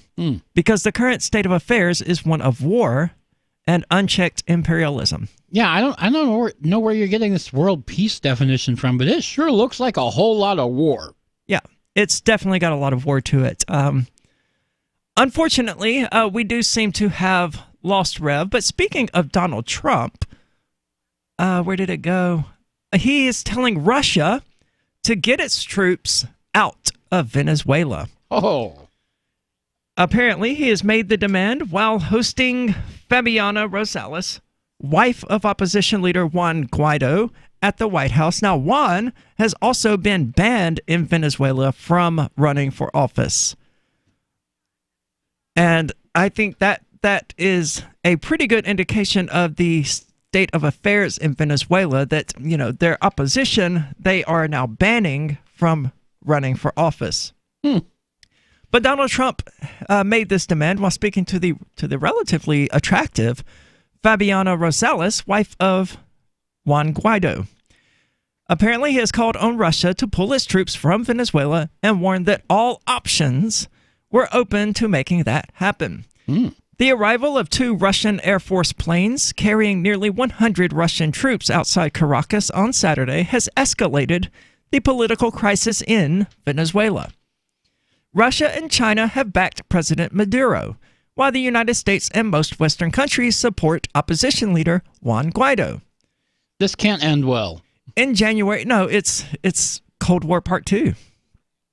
In January, Guaido invoked the Constitution to declare himself interim president, arguing Maduro's 2018 re-election was illegitimate. The U.S. government says Russian troops include special forces and cybersecurity personnel. They've got a lot of pressure right now. They have no money. They have no oil. They have no nothing. Oh, God, I hate you, Donald Trump. They've got plenty of pressure right now. They have no electricity, Trump said. Other than military, you can't get any more pressure than they have. All options are open. Russia has bilateral relations and agreements with Venezuela, which it plans to honor.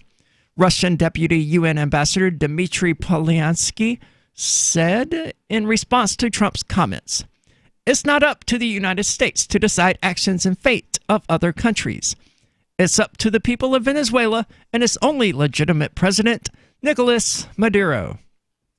And the poor people of Venezuela are going to get caught into this pissing match between the United States and Russia that has been going on for quite a while, even though, you know, Donald Trump is totally colluding with the Russians." Oh yeah, it sure looks like he's colluding with the Russians. Yeah, look at this coordination here. Maduro also said that a high-profile Venezuela-Russian intergovernmental meeting will be held in April, adding the sides plan to sign nearly 20 agreements in the spheres of economy, energy, trade, and education.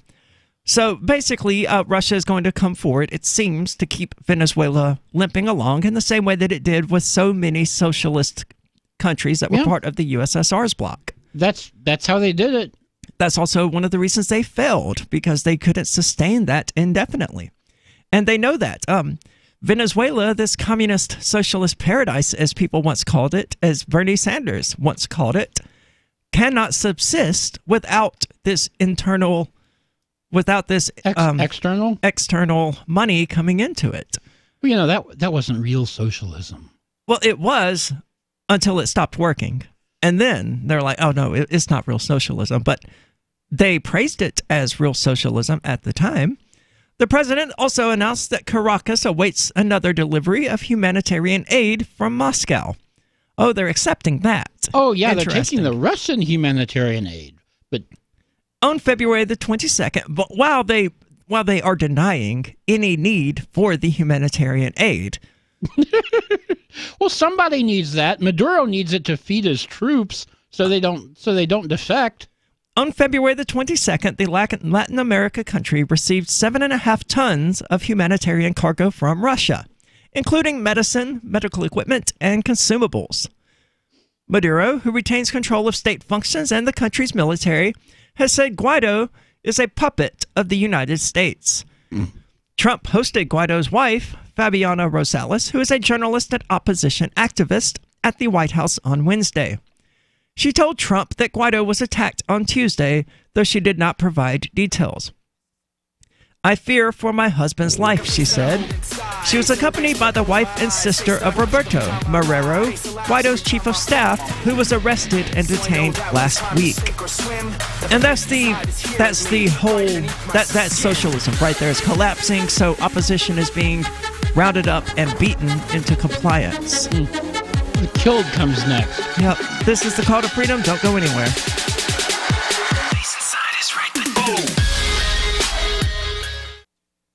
We have some good news. The indictments against Ross Ulbricht in the District of Maryland were dismissed with prejudice, meaning they can never be refiled. This is especially good because those indictments contain the only charge ever made that Ross engaged in murder for hire. This was a serious allegation that Ross Ulbricht denies. It was never prosecuted or ruled on by a jury, but was trumpeted by the federal government and the media as if it were proven fact. The Maryland court held these indictments for almost 5 years, poisoning Ross's case and leaving him under a cloud of unproven allegations. As explained in Ross's appeal to the Supreme Court, the fact that the judge used these allegations to give Ross a draconian sentence of double life without parole violated his Sixth Amendment right to a jury trial. Judges are required to issue sentences based on convictions decided by a jury, not unproven allegations never even charged at trial. Although this is a positive development, the dropped indictment will not set Ross free. Now, a presidential pardon is Ross's only hope of freedom. Sign the petition at freeross.org. freeross.org. The new 4th edition of Healing Our World, The Compassion of Libertarianism, will take your understanding of liberty to a deeper level and has over 1,300 updated references, new cartoons, and a foreword by Dr. Ron Paul. With discounts for multiple book purchases, the 4th edition of Healing Our World is a great gift for the liberals, pragmatists, environmentalists, and Christians in your life who think libertarianism is cold-hearted. Get yours today at healing.freetalklive.com and use promo code FTL for a $5 discount. Is spreading the message of liberty, cryptocurrency, and peace around the globe worth $2 per month to you? As you may already know, in addition to our internet feed, LRN.FM broadcasts on free-to-air satellite across North and Central America, as well as Sub-Saharan Africa. And we've been available on satellite for free 24/7 since 2010. The LRN.FM free-to-air satellite signal is reaching some of the most oppressive regimes in the world, and there's no doubt our ideas are making an impact. You can learn more about the channel's impact by watching the 3-minute video at fund.lrn.fm.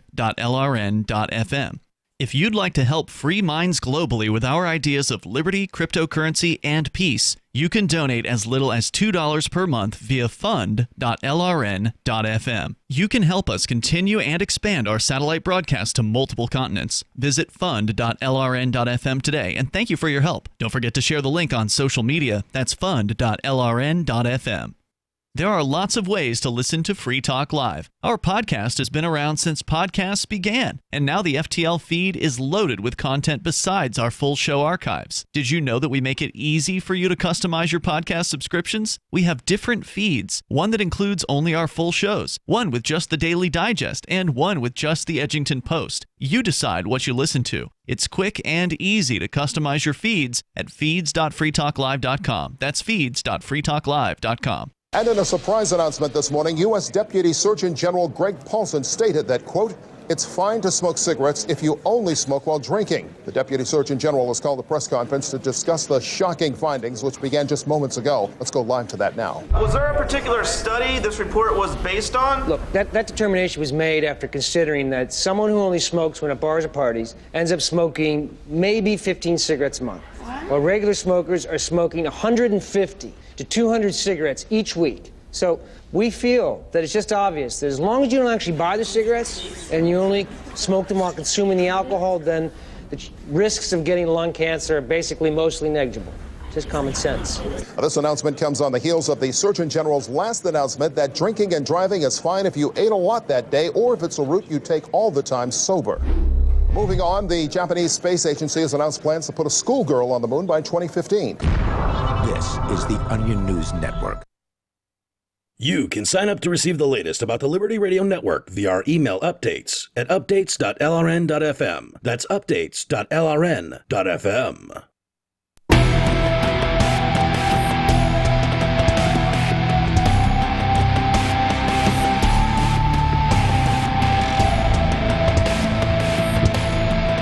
All right, welcome back. This is the Call to Freedom. As always, I'm going to remind you real quick that our podcasts have moved and are no longer being uploaded to Spreaker, and they can instead be found at calltofreedomlive.podbean.com, or you can follow the RSS feed by using calltofreedomlive.podbean.com/feed.xml. And we're going to go back now to Alex, whose audio we just sort of suddenly lost here in a moment, but he called back during the break. We are under attack by that piece of elephant feces, Soros. That's why my audio was dropped, Aria. Thank you for taking the call again, Aria, Michael, Ian, and Jazzy, LRN.FM, Infowars.com. I'm telling you, just like when that trans porn popped up on my phone, which I had nothing to do with, was trying to hire some English lady, right? My call gets attacked by the globalists. I'm telling you right now. Can you all hear me okay now, though? We can hear you just fine. We can indeed. All right, well, listen, I know it's your show, even though I'm a narcissistic son of a you-know-what, and I love to take over and interrupt. But I just want to get this out to you. Some interesting things have been happening here at InfoWars. I don't know if you're aware. Paul Joseph Watson, the bumhole that just mindlessly parrots back conservative talking points, is leaving InfoWars, apparently. I guess he's had enough of me, or I can't afford him anymore after 20 years. And What Owen the hell Benjamin was that? Yo, what? That was Paul Joseph Watson. Oh. Okay.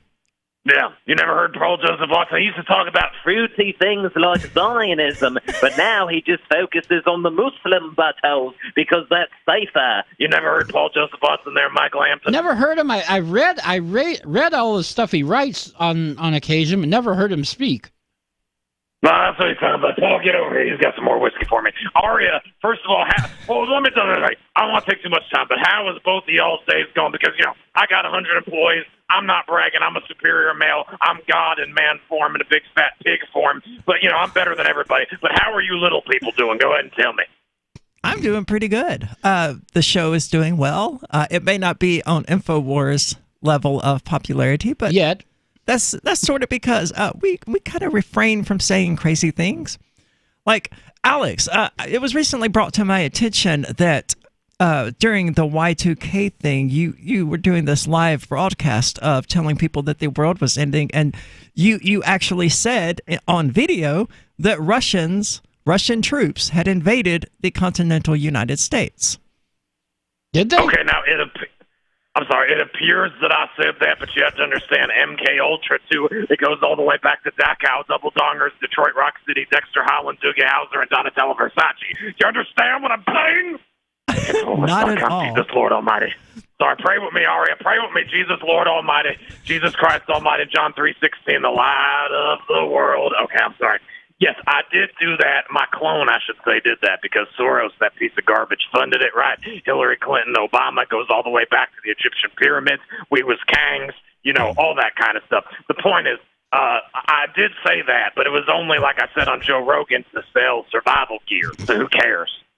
Okay, fair enough, I guess. I mean, you got stuff to sell. I get that. All right, let me just take a little more of your time. I know you got to move on here, but I want to get to dehumanizing and sexually harassing you because, boy, if there's 3 things, Alex Jones, 4 things: food, whiskey, real women, and trannies, baby. But I got to tell you right now. So real quickly, did you all hear about how I was at the chicken place and a bunch of leftist communist scumbags started screaming at me? Did you see that video? It's going viral. I did not see that video. I did not see it. Well, the point is that they start attacking me, but then they only film the part where I'm responding. I mean, I can't even go into public places, scream the N-word, kick over tables, or go into the men's room and kick open excuse me, something in my throat there, kick open stall doors, screaming racial slurs and gay stuff without people calling me a homophobe and a racist, and I can't even defecate on Muslims' graves and spread fecal swastikas without the ADL getting all over my rear end. Oh, what that's you think so about unfair. I know, it's terrible, Michael. He's not a globalist. Michael, we're breaking the conditioning. I'm sorry, Lord Jesus, I got so mad. Listen, I'll let you go soon, but I just wanted to say that, InfoWars might be reaching out to LRN.FM. We might have to talk to Mr. Ian Freeman. Stuff is not going too well, folks. Trying to keep liberty alive, selling the boner pills, selling the bone broth 50% off. But I got to tell you, Aria, I want to tell you one thing with some whiskey and me, baby. I want to get you in a little goddamn leather miniskirt there, dress you up like an ANCAP dominatrix in the black and the gold, have you abuse me like nobody's business. What you think about that there? I have a leather miniskirt. I can't. We can't even say it on air, right? No, children, family, Lord Jesus, transgenderism is disgusting perversion.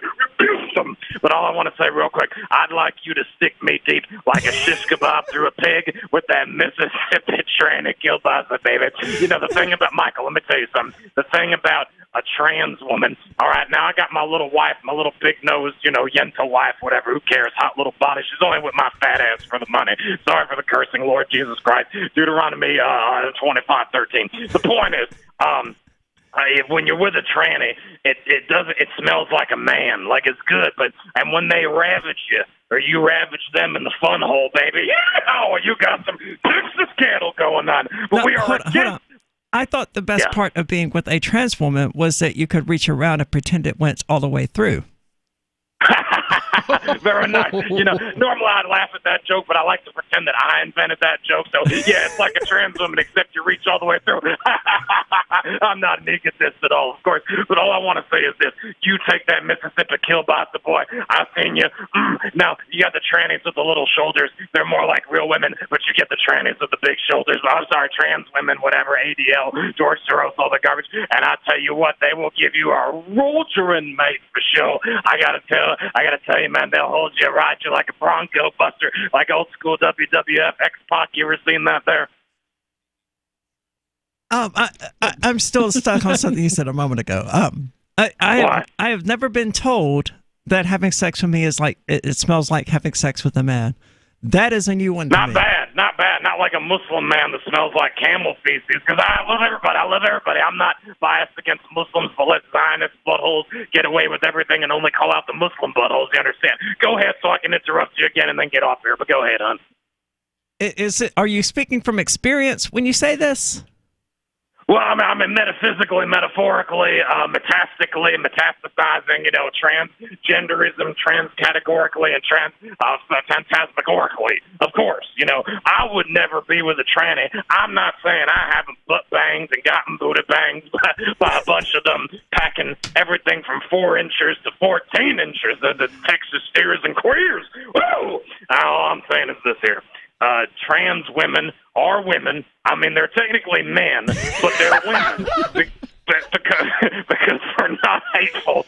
And listen, if I got my booty hole stretched out by a hot T-babe Marissa Minx that I flied in from Aussie land, don't think I won't come down to New Hampshire in my Ferrari with Owen Schroyer, and we won't go macking with Michael Hampton and Ian Freeman, and even little Vincent will corrupt that little boy as well, turn him into a girl pretty soon, and pick up hot females, hot trannies, and Aria, you and I will be booty banging in my Ferrari. Done, bitch. Hasta luego. Hold on. Do you have a Ferrari?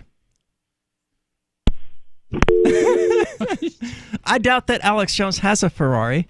If he does, he could certainly give me a call and we could make something happen if he's going to turn over the keys to that thing. I'm not sure you want to drive a Ferrari around here. We've got it's like Pothole Street here, Pothole Avenue. Well, I mean, if somebody else is, giving me the Ferrari, then I don't really care about hitting the potholes. Yeah, but that'd be their problem. Then you've got a damaged Ferrari. Well, if they're giving it to, if they're just letting you borrow it, then it doesn't matter. You drive through. Oh no, I'm more expensive than that. Sorry, Alex. You'd have to give me the Ferrari. Well, then you'd have a Ferrari that's been driven through potholes, and it's all the. Yeah, but I wouldn't have paid for it, so. It wouldn't matter to me because I mean that's what it ultimately comes back down to. I mean that's why we value various things because we spend money on them. That's why, if you give somebody something, they just generally don't, unless, there's sentimental value and attachments and things like that. But yeah, I would certainly treat a Ferrari given to me by Alex Jones in exchange for sex with less respect and diligence than I would a Ferrari that I bought and paid for myself. Right. So that's my price. If you're looking to hire me as a prostitute, one Ferrari. This is the call to freedom.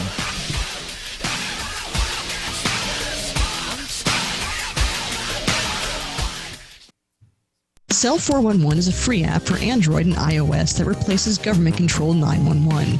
Cell 411 allows you to preset a group of friends or private organizations to show up in any emergency. Cell 411 is a nightmare for the state because it proves their so-called services aren't needed. Cell 411 has had thousands of installs, and of course it's covered by the BIPCOT no government license. Cell 411 because your friends won't shoot you when you're in trouble. Without the government, who would build the emergency services? You and Cell 411. Get it today at getcell411.com. Since time began, tyrants have taken aim at personal liberties.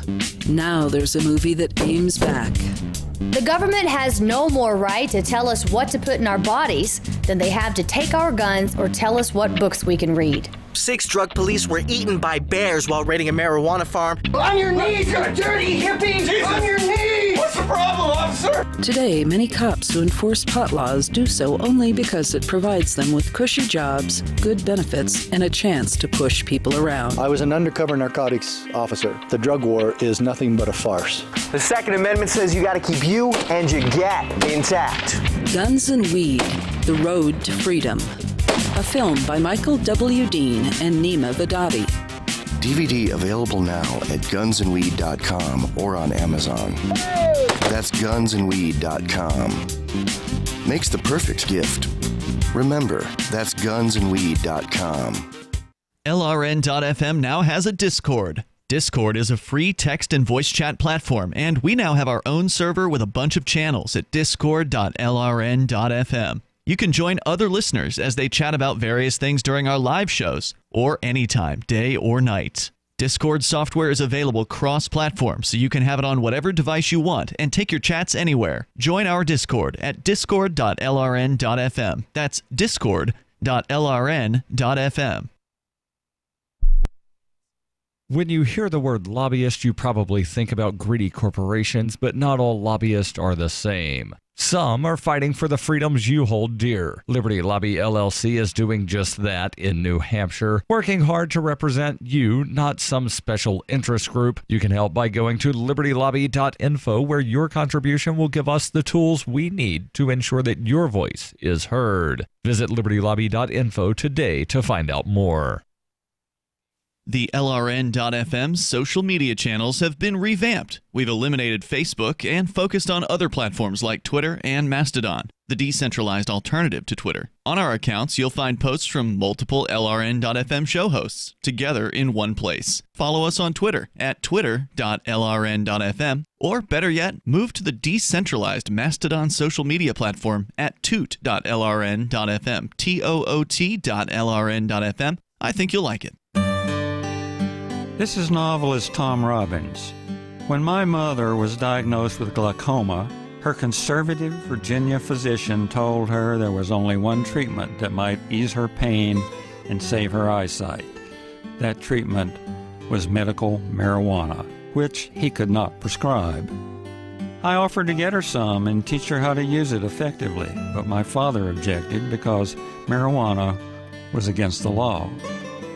So my mother, who loved to read and walk in nature, was condemned to grow cruelly, unnecessarily blind.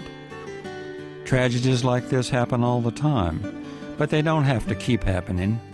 To learn more about medical marijuana, call the Marijuana Policy Project at 1-877-JOIN-MPP or visit them on the web at mpp.org.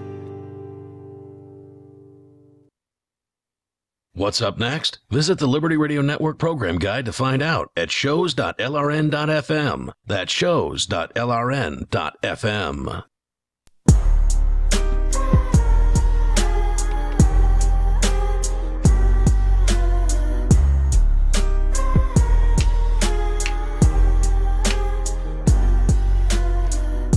All right, welcome back to the Call to Freedom here on LRN.FM, broadcast as always from the Liberty Radio studios here in Keene, New Hampshire, and you're invited to give us a call at 603-283-6160. Again, that's 603-283-6160. And Michael just brought in a story regarding the global police, whoever that is, arresting dozens of people in a dark web sting. More trouble in dark markets? A notorious black market bazaar announces plans to close up shop on the same day that police announced the arrests of 61 people. Law enforcement from Europe, the U.S., and Canada have announced the results of a recent international sting against dozens of people who reportedly sold and bought illicit goods on the dark web. So, who safely bought drugs that they knew were relatively safe. Right, the federal government has decided to arrest them. People that just went out and decided they needed to have some drug or whatever, went and got it, and instead got arrested. It's something that shouldn't be illegal in the first place. Now, as far as I'm aware, the FBI is still operating a child porn ring on Instagram and I think Telegram. Kick. Kick was the other. That has led to absolutely no arrests. Right. But the FBI was, to be fair, the FBI was the largest distributor of child porn on the planet in 2016. Indeed. So who are they going to really arrest for child porn at this point if they're not arresting themselves? And I think that staggering number should be more publicized than it is. I think more people should be aware of that. Just the fact that in 2016, the FBI, the Federal Bureau of Investigation, distributes child porn. Not just distributes. Is the biggest but in 2016 was the biggest distributor on the planet of child pornography. Well, now they are taking people's marijuana away. The sting led to the arrests of 61 people who are believed to have plied their trade using 50 dark web accounts. What the hell is a dark web account? I mean, you've used Tor. You know how this basically works. I assume they mean 50 different accounts on these various on a markets. Website. Yeah. Right, okay. But yeah, there's certainly no dark web account. Yeah, this is just bad reporting. And I actually looked at several articles, and this was kind of my least disfavored one that was covering this story. The police also seized nearly 300 kilos of drugs, 51 firearms, and over 7 million USD. 2/3 were a virtual currency, while the remainder was in cold, hard cash. So 2/3 of this was Bitcoin or Monero. Yeah, I mean, let's just Monero. be honest. Most likely Monero now. Now that ransomware and other black market operators have moved away from Bitcoin because they've realized, oh crap, this actually is not anonymous at all. It's not anonymous, and the fees are too high. In Europe, well, I think the fees have gotten more reasonable, haven't they? Or is that they're still kind of up there? It still costs, and it's also just because the price of Bitcoin has fallen so much. Yeah, true. I think that if Bitcoin gets back up to the $20,000 range, then the fees will escalate accordingly. Yeah, they'll go through the roof again. In Europe, the operation encompassed 17 countries, notably Germany, the Netherlands, Austria, and Portugal. Why notably those? What is the point of singling out these 4 countries? I don't know. The Europol, Europe's law enforcement agency, released on Tuesday. A statement from the U.S. FBI sheds additional light on the operation. I would like them to shine light on their distribution of child pornography. Join the club. But that's just me. Preparations for the crackdown began in July 2018 when 60 experts from 19 countries, Eurojust and Europol, looked for the illegal sale and signs of counterfeit goods and money, drugs, cybercrime, document fraud, non-cash payment fraud. Non-cash payment fraud. What does that mean? I am not sure. Trafficking in human beings and trafficking in firearms and explosives. Now, and out of all that, they found a bunch of drug dealers. Yeah, the best way to end human trafficking is to legalize prostitution. Bingo. I'm sorry to inform people of this who, shared their Puritanist values that were, inspirations for most North American laws, but you're not outlawing prostitution. So bring it out into the open where you can see in places like King County and other places in Nevada where, there isn't any human trafficking because this happens above the board. And you're not supposed to legislate morality anyway. I mean, come on, even Jesus told you not to do that. Yeah, you're certainly not. You're not supposed to tell people what they can and can't put into their bodies, who they can and can't have sex with, or under what circumstances 2 adults can have permissible sex. But I mean, if the Puritans had their way, sodomy would still be illegal, as it is, or at least it was in Mississippi until 2016, which included, husband and wife. It was illegal to get a blowjob from your wife in the state of Mississippi. I believe it. Now, that's out of control theocracy. And this sort of legislation is promoted and supported by the same people who are frothing at the mouth over this legislation in Brunei or whatever it was. I'm speaking from memory now, where, they're instituting Islamic law and things like that. It's like, okay, but if you Christians had the chance. It's just Old Testament Leviticus stuff. You can and would and did do all of this yourselves. The only difference was you used Western systems of punishment as opposed to Middle Eastern or East Asian systems of punishment. There isn't really that much difference. I don't know. I would say there is a difference between being put in jail and being stoned to death. Okay, there's a difference there. The punishment is different, but the so-called crimes are the same. Absolutely. And it's motivated by the same religious BS, which is that, I'm right, my God said so, and I believe in this God because this God tells me what I want to believe anyway, so anyone who disagrees with me is wrong and should be in jail. What in the world is up, dog? We've been asked by Robo-Init, whether we got any up, dog. I think he's referring to Jazz. Oh, yeah, he's probably referring to Jazzy because I forgot to turn back on the switcher. We've got a dog in the studio. Do you want to see more of the dog?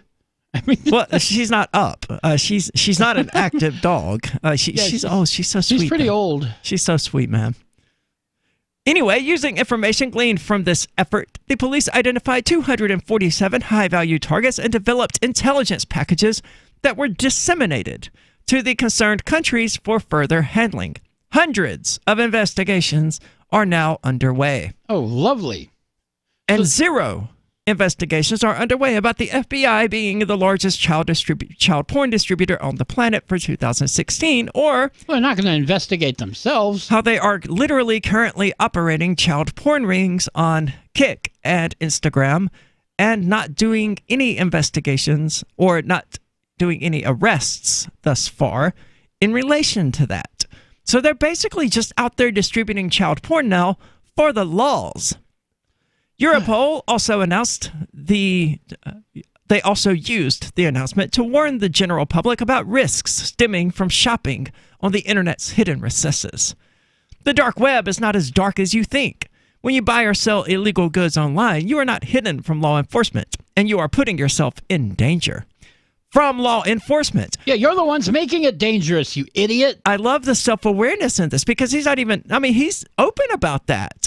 It's not as dark as you think. You're not hidden from law enforcement, and you are putting yourself in danger. I mean, that's pretty explicitly saying we're the problem here, and we're going to continue being the problem here. And if you do something we don't like, we're going to throw you in prison where you can be butt-banged by Big Jim. We're going to have to find a solution to this problem. Yeah, like abolishing the police.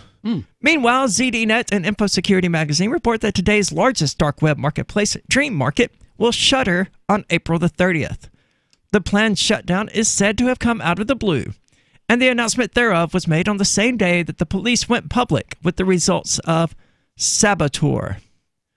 Well, at least they got creative with the names. Yeah, good on them for that. Somebody in the FBI got really creative with that name. I'll give them that. They deserve credit for that, but none of the rest of this stuff is anything anybody should be doing. Speculation is rife that the site may too have been seized by law enforcement.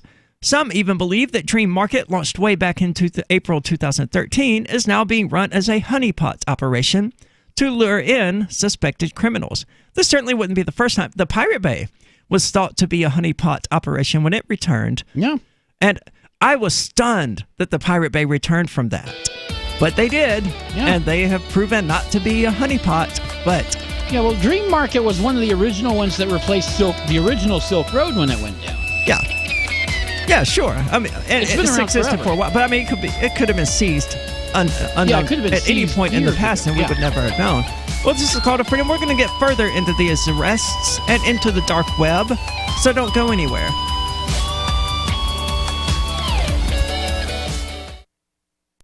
Why did you move to the Shire? I moved here to the Shire because there's other people around who take liberty just as seriously as I do.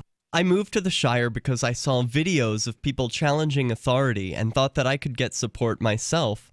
It called to me, like, do this, right now. I wanted to be around people like me who got it, and once I got here, I knew there was nowhere else that I wanted to be. I've always wanted to change the world, so I moved to the Shire to join people who were actually working towards doing the same thing. The people here are awesome, loving, and positive. It was for the adventure and for the feeling of something important is happening here. And I just wanted to come to sort of be part of that. Visit ShireSociety.com to read and sign the Shire Society Declaration and learn the reasons why, if you love liberty, you should immigrate to the Shire. Plus, connect with others via the forum at shiresociety.com. That's shiresociety.com. Imagine someone in your community getting in their car, turning on the radio, and hearing the Liberty Radio Network. You can make that vision a reality with your own micro radio station. Visit broadcast.lrn.fm to learn how you can put our programs on the air in your area. You can have LRN.FM running around the clock, and you can even add in your own local shows. Building a radio station is simple, but programming isn't. That's where LRN.FM comes in. Learn more at broadcast.lrn.fm. That's broadcast.lrn.fm. Are you a cryptocurrency advocate? The Crypto Tip is the ideal outreach tool to help new people discover cryptocurrency. It's a printable business card-sized tip that you can give to service providers, preferably in addition to a good cash tip. When the server scans the QR code, it'll bring up an explanation of cryptocurrency, how to install a wallet, and allow them to claim the tip. If they don't claim the crypto, you get your tip refunded to you after a time period you specify. Plus, if they do claim the tip, you get an email alert. Create as many tips as you want at cryptotip.org. That's cryptotip.org. More of the Call to Freedom is coming up next, live after the news on the Liberty Radio Network at LRN.FM. This is the Liberty Beat, your daily source for Liberty news and activist updates, produced in partnership with SNLS News and listeners like you. Online at libertybeat.news and snls.news. I'm Mick Murrow with your latest edition of the Liberty Beat. Gold is trading at $1,304. Silver at $15.18, and Bitcoin is trading around $4,009. Today's prices are brought to you by InnoScale. Take off with Managed Cloud. Looking for a safe, secure way to store your important files online? Let InnoScale handle it for you. Their high availability cloud servers are the perfect solution for clients needing one or more secure, scalable servers with built-in hardware failover protection. For details, see them online at InnoScale.net. In the news, in a victory for consumers and yet another massive blow to Monsanto, a federal jury Wednesday found the company liable for causing a California man's cancer and ordered it to pay $80 million in damages. The jury resoundingly held Monsanto accountable for its 40 years of corporate malfeasance and sent a message to Monsanto that it needs to change the way it does business. Those words come from the legal team of 70-year-old Edwin Hardiman, who was diagnosed with non-Hodgkin's lymphoma in 2015 after using Roundup on his property for more than 2 decades. The anti-media reports that earlier this month, the San Francisco jury ruled that Roundup was a substantial factor in the development of Hardiman's cancer. In its Wednesday ruling, the jury said Monsanto, which was acquired by German pharmaceutical giant Bayer last year, should be held liable for failing to give sufficient warnings about Roundup's cancer risks. The Liberty Beat is sponsored in part by Brave Botanicals. High-quality kratom and CBD at reasonable prices with excellent customer service. Brave Botanicals is activist-owned and mission-driven, fighting for your right to consume plant-based medicine and natural remedies. Find out more at mybravebotanicals.com. And guess what, Liberty Beat listeners? Right now, you can save 10% off your purchase by using promo code SNLS at checkout. This is the latest edition of the Liberty Beat, online at snls.news and libertybeat.news. I'm Mick Murrow reporting. Your news now continues. Documents reveal the Saudi-backed government in Yemen granted citizenship to Charlie Hebdo attacker Peter Sharif.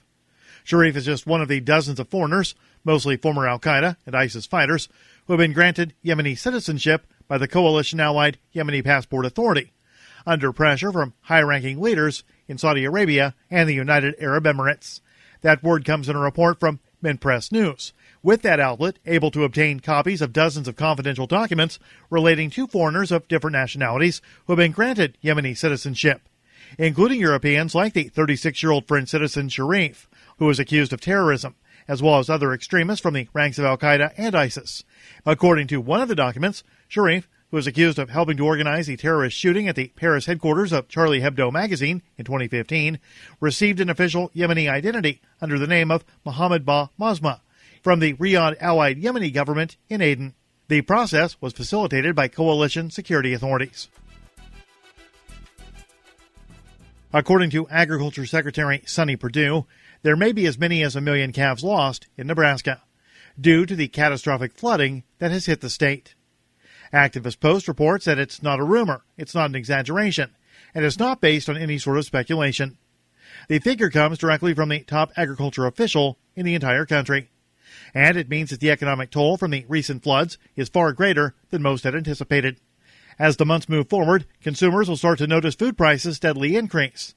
Millions of bushels of wheat, corn, and soybeans have been destroyed by the flooding so far, and thousands of farmers will not be able to plant crops at all this year. And the livestock losses that we have already experienced will be felt for many years to come.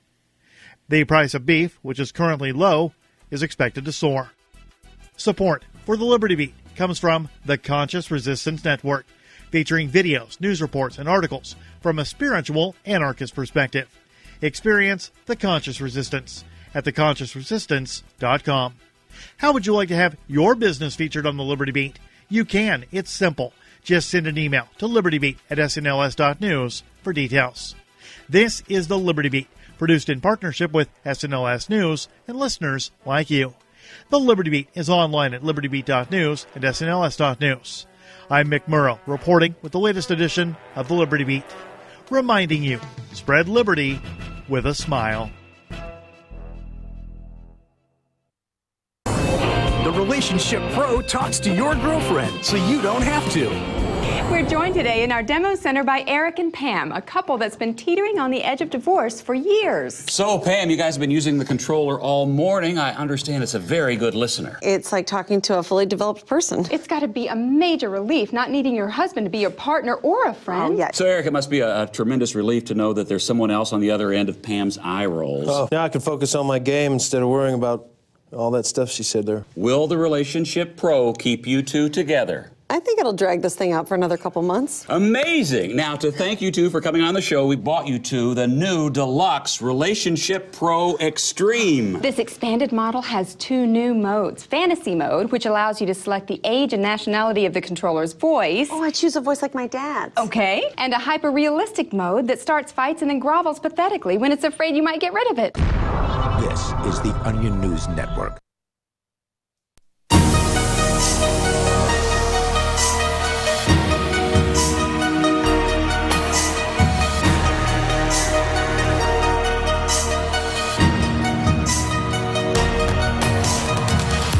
Welcome back. This is The Call to Freedom. As always, I'm your host, Aria DiMezzo of theanarchistshemale.com, joined in the studio today by Michael Hampton from BitcoinHistory.com. And as always, you're invited to give us a call if you would like to weigh in. That number is 603-283-6160. Again, that's 603-283-6160.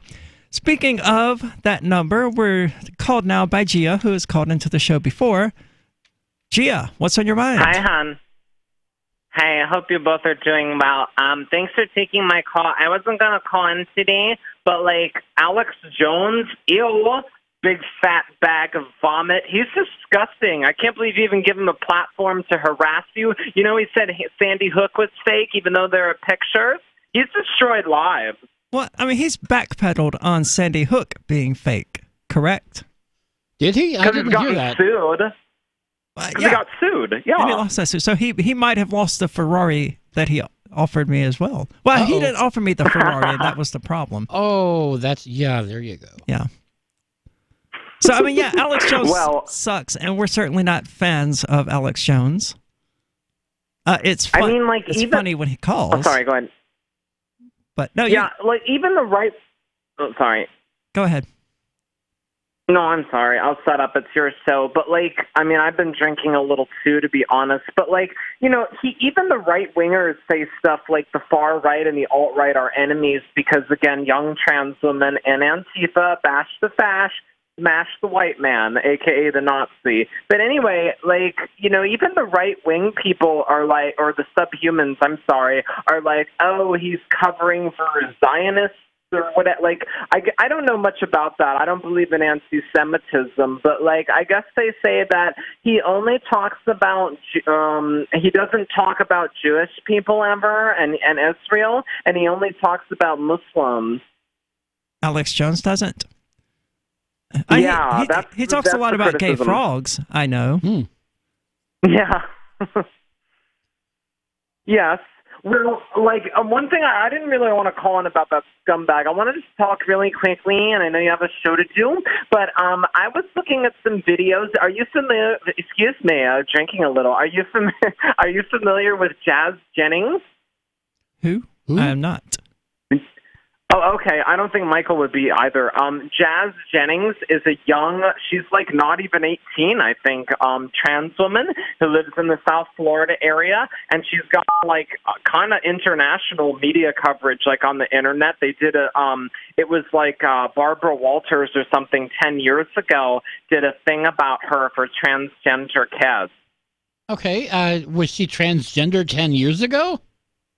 Yeah, she still is, but she's like a teen coming of age. But the point is, that's the way to do it. That's definitely the way to do it. And they were having a discussion earlier in the toxic user room at discord.lrn.fm about trans people, and they said something like her shoulders are too narrow to have been born a man or things like that. It's like, not at all. I mean, if you start pumping people with estrogen and spironolactone before puberty, you're going to get the natural body of a woman. You don't get that when it happens after puberty. But if you're going to treat someone who has gender identity disorder with transgenderism or transsexualism, younger is absolutely better. Yeah, I know agree. that's going to piss off a lot of people. But yeah. And that's shoulderist. When they say things like, oh, your shoulders are big, because, like, well, luckily, like, my waist is pretty slim, my butt is kind of bigger, but I've gotten that, oh, you got shoulders, girl, and it's like, die, scumbag. But anyway, like, they were these Nazi my scumbags, shoulders aren't even like that piece big. of, well, I'm not saying you, I'm saying the horrible straight men that harass you. I'm saying that piece of dog feces, Chris Cantwell, many weeks ago was making fun of Jazz. She had her bottom surgery, so she had her, well, I got to be careful how I say that, her stuff removed and inverted, let's say, and she got a horrible infection. Luckily, she's okay, but these disgusting Nazi pieces of trash were like, ha, science P blank SSY, ha, it's infected. Like, this is the kind of freaking people that you've dealt with, Aria, and you've given a platform to. Like, I love you, but why do you give these scum a platform?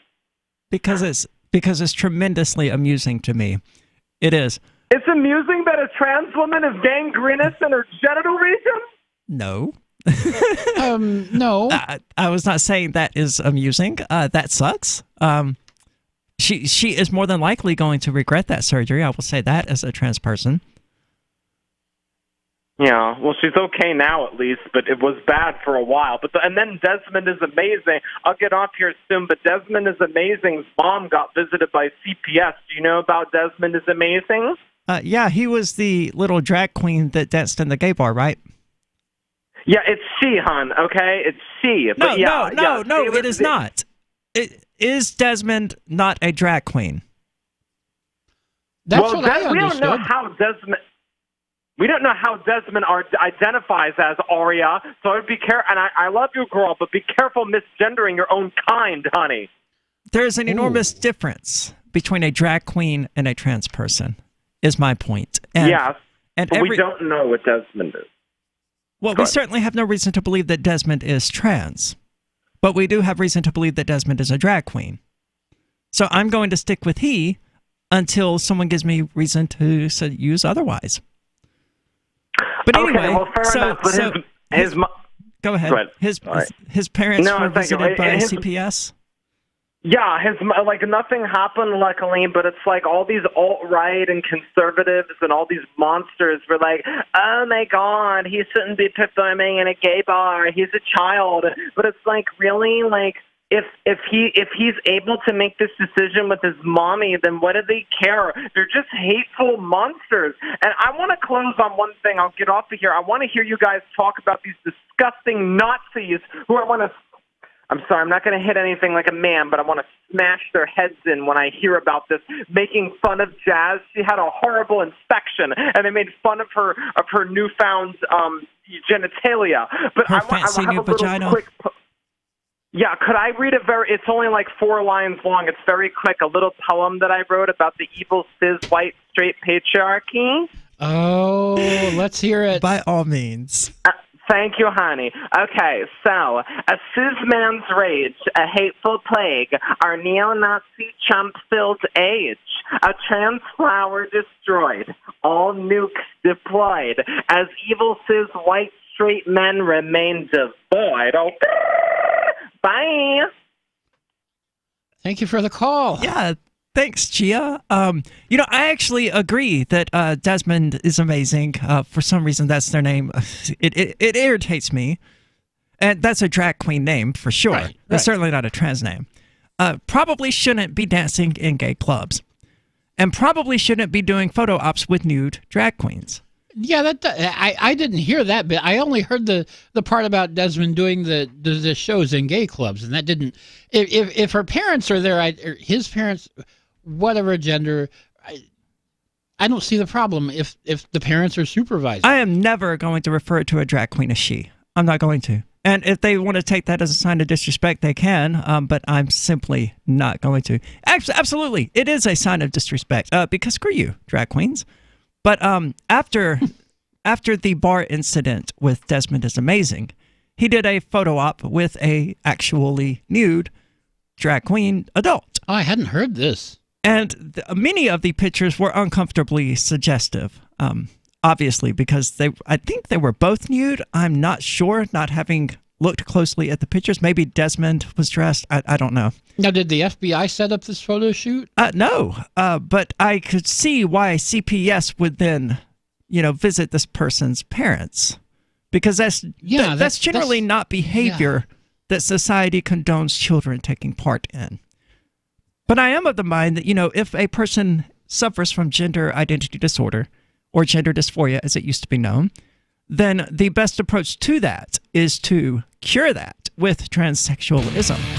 And that's to start them on hormones and things like that as early as possible. The issue where we diverge from the left is that they can't handle it when you say, but if you're old enough to consent to this hormone therapy, then you're old enough to consent to sex. Okay. That's my position anyway, is that we should treat people like they're, functioning human beings when they make these kinds of decisions. This is the call to freedom. Don't go anywhere. Did you know you can legally exit the U.S. federal income tax system? Well, it's true, and thousands of American nationals are doing it. The 16th Amendment and the Internal Revenue Code are legal, but only in a limited jurisdiction. This is the basis behind the voluntary nature of the income tax. Learn the exit strategy provided by Congress. Find out more by visiting weissparis.com and watch our numerous videos. That's WEISSparis.com.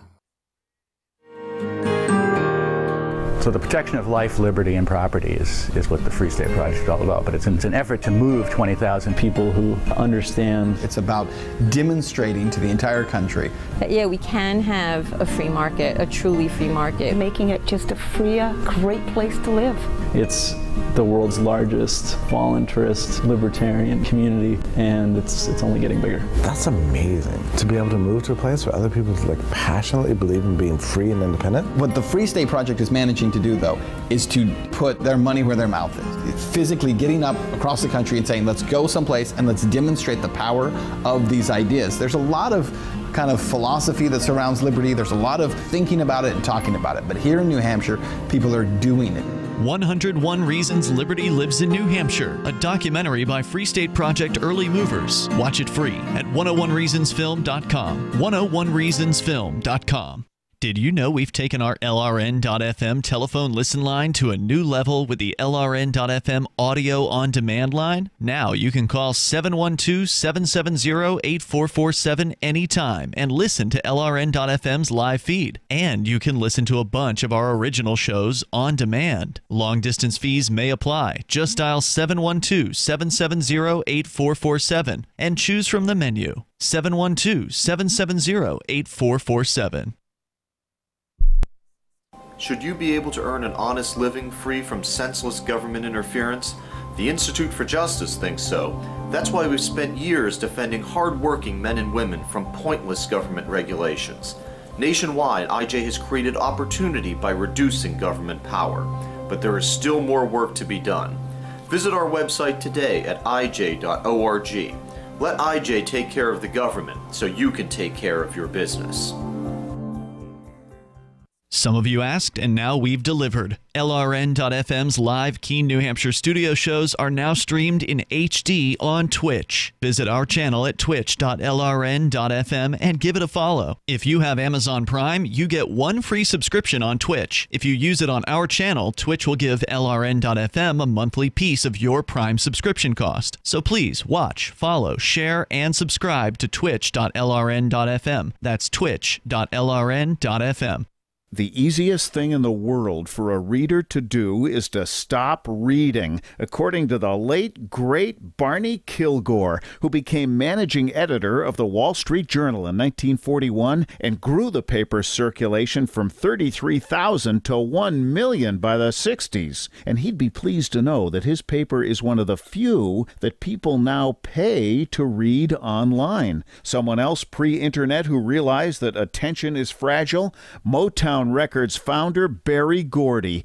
In the early 60s, when his label dominated the charts, he'd bring a dozen real people into the Hitsville, USA studios and audition songs. And he'd ask, if you were down to your last dollar, would you spend it on this record or would you buy a sandwich? Today, attention span seems like an oxymoron. For tips on cutting through the clutter, hit survivalspeech.com. I'm Holland Cook. Join the LRN.FM Discord for live chat 24/7 at discord.lrn.fm. That's discord.lrn.fm.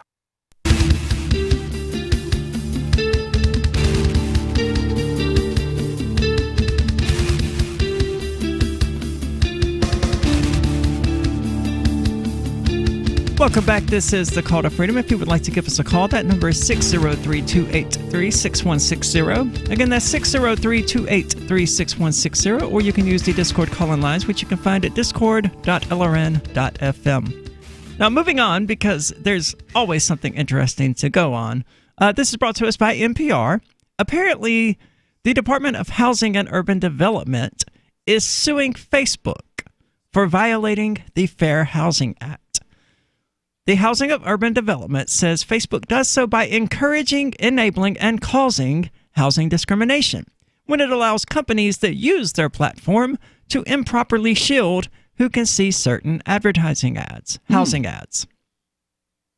In the charging document, HUD accuses Facebook of unlawfully discriminating against people based on race, religion, familial status. Look, the word is filial, not familial. You would expect a college graduate to know that, but anyway, disability and other characteristics that closely align with the 1968 Fair House Act's protected classes. Now, I've run advertisements on Facebook. They were absolutely pointless, resulted in absolutely nothing. Yeah, they don't work. I mean, they might if you pay enough money, but you're not going to get the bang for your buck, certainly. I mean, if you spend $1,000 on advertising, sure, you might sell whatever it is you're trying to sell. But unless you're selling it for $50,000, it's just not going to be worth it. Right.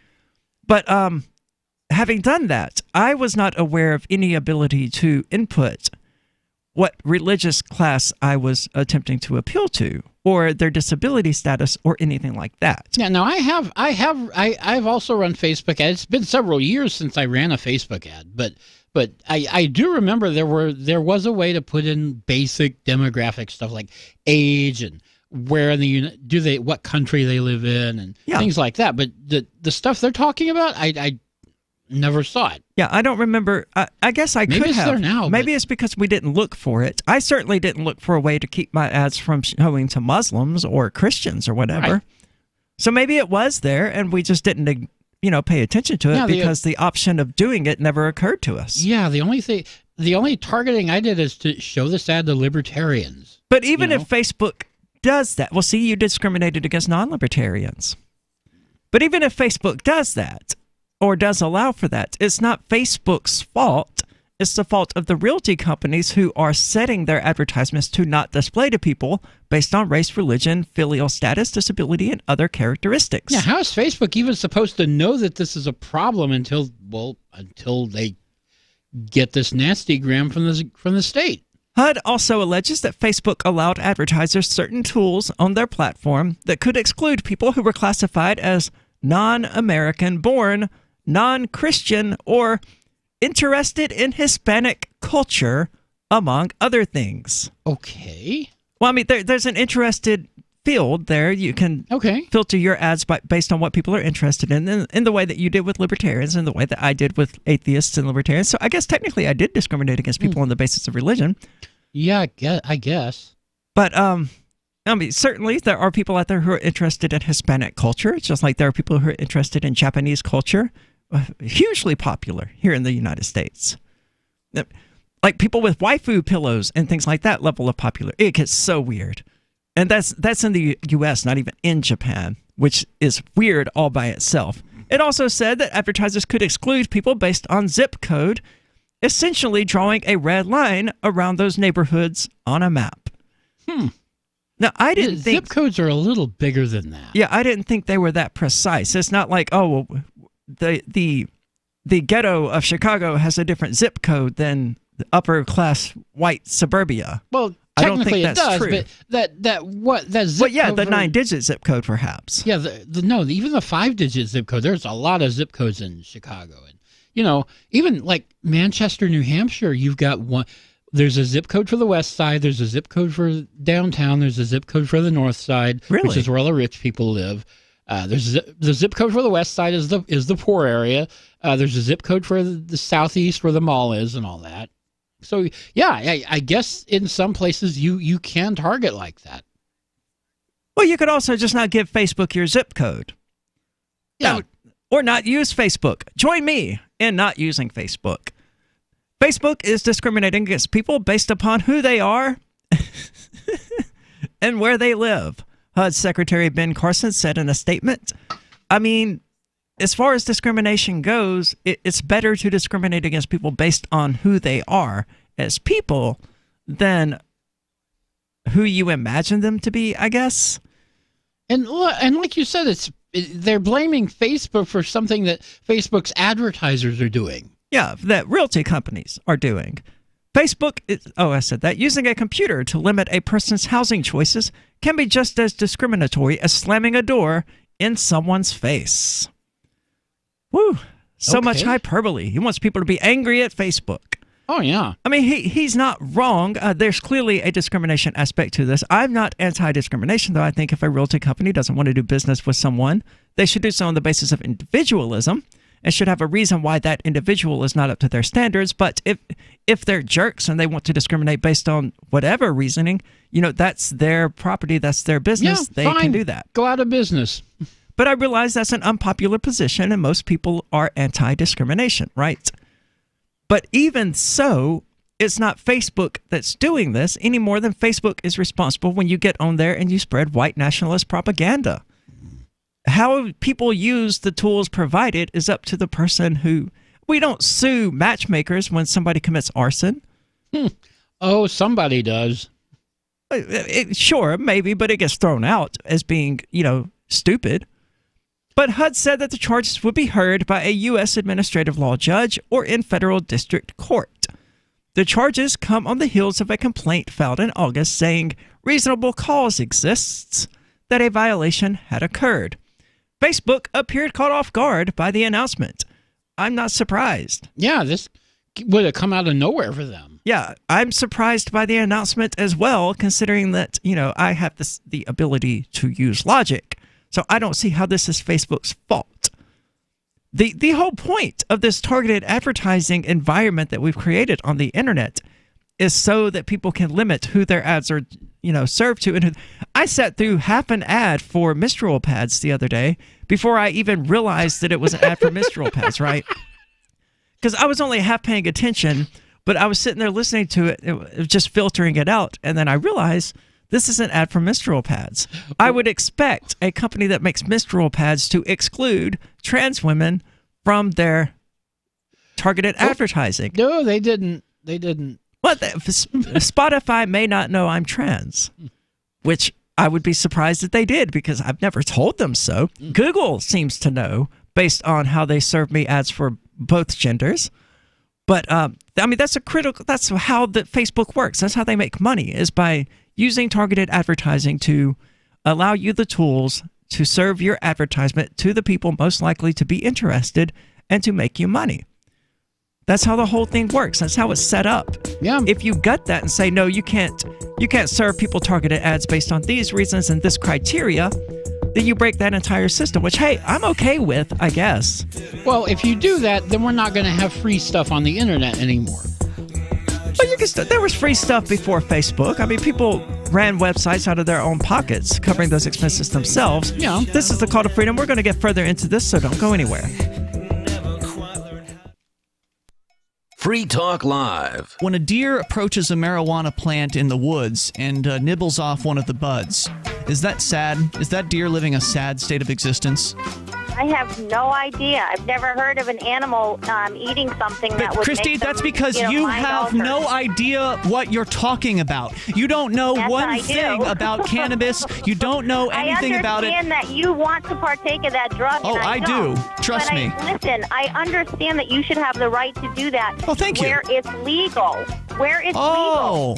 Since the beginning of time, human beings and other animals have been altering their state of consciousness. Believe it or not, it's not just a human being thing. Robins eat elderberries in the fall and get drunk on them. Yes, so this is a common thing amongst the various different creatures of this earth. Free Talk Live, 7 nights a week from 7 to 10 Eastern. Live on the Liberty Radio Network at LRN.FM. There are basically two types of advertising: direct response and branding. Radio's great for direct response with its low cost to listener ratio, but audio can't be beat for branding, which is a longer term endeavor. You want to be the first thing that someone thinks of when they think about your product or service. If you have a local business that you want kept top of mind in your community, call the station. If you need national reach, Free Talk Live's got around 200 radio stations, millions of monthly listening sessions, can suit all budgets, and if we don't think we're right for you, we'll tell you. Email me, mark@freetalklive.com. Is spreading the message of liberty, cryptocurrency, and peace around the globe worth $2 per month to you? As you may already know, in addition to our internet feed, LRN.FM broadcasts on free-to-air satellite across North and Central America, as well as Sub-Saharan Africa. And we've been available on satellite for free 24/7 since 2010. The LRN.FM free-to-air satellite signal is reaching some of the most oppressive regimes in the world, and there's no doubt our ideas are making an impact. You can learn more about the channel's impact by watching the 3-minute video at fund.lrn.fm. If you'd like to help free minds globally with our ideas of liberty, cryptocurrency, and peace, you can donate as little as $2 per month via fund.lrn.fm. You can help us continue and expand our satellite broadcast to multiple continents. Visit fund.lrn.fm today, and thank you for your help. Don't forget to share the link on social media. That's fund.lrn.fm.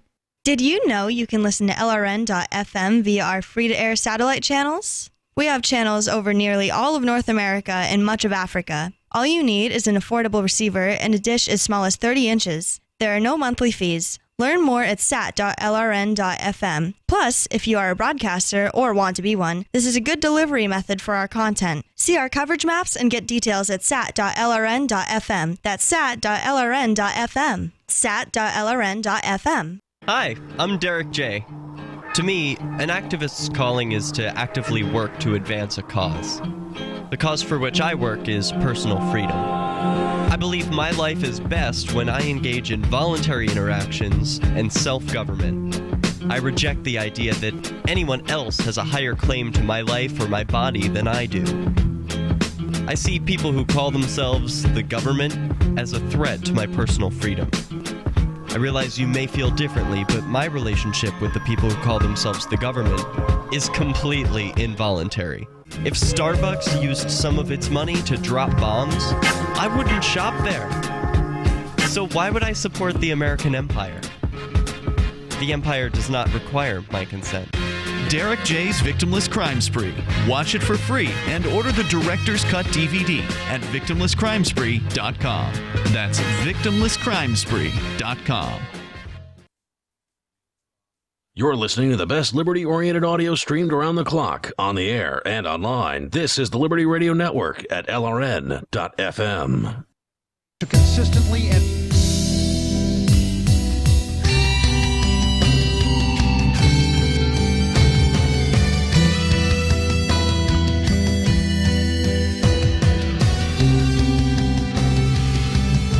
Welcome back. This is the Call to Freedom.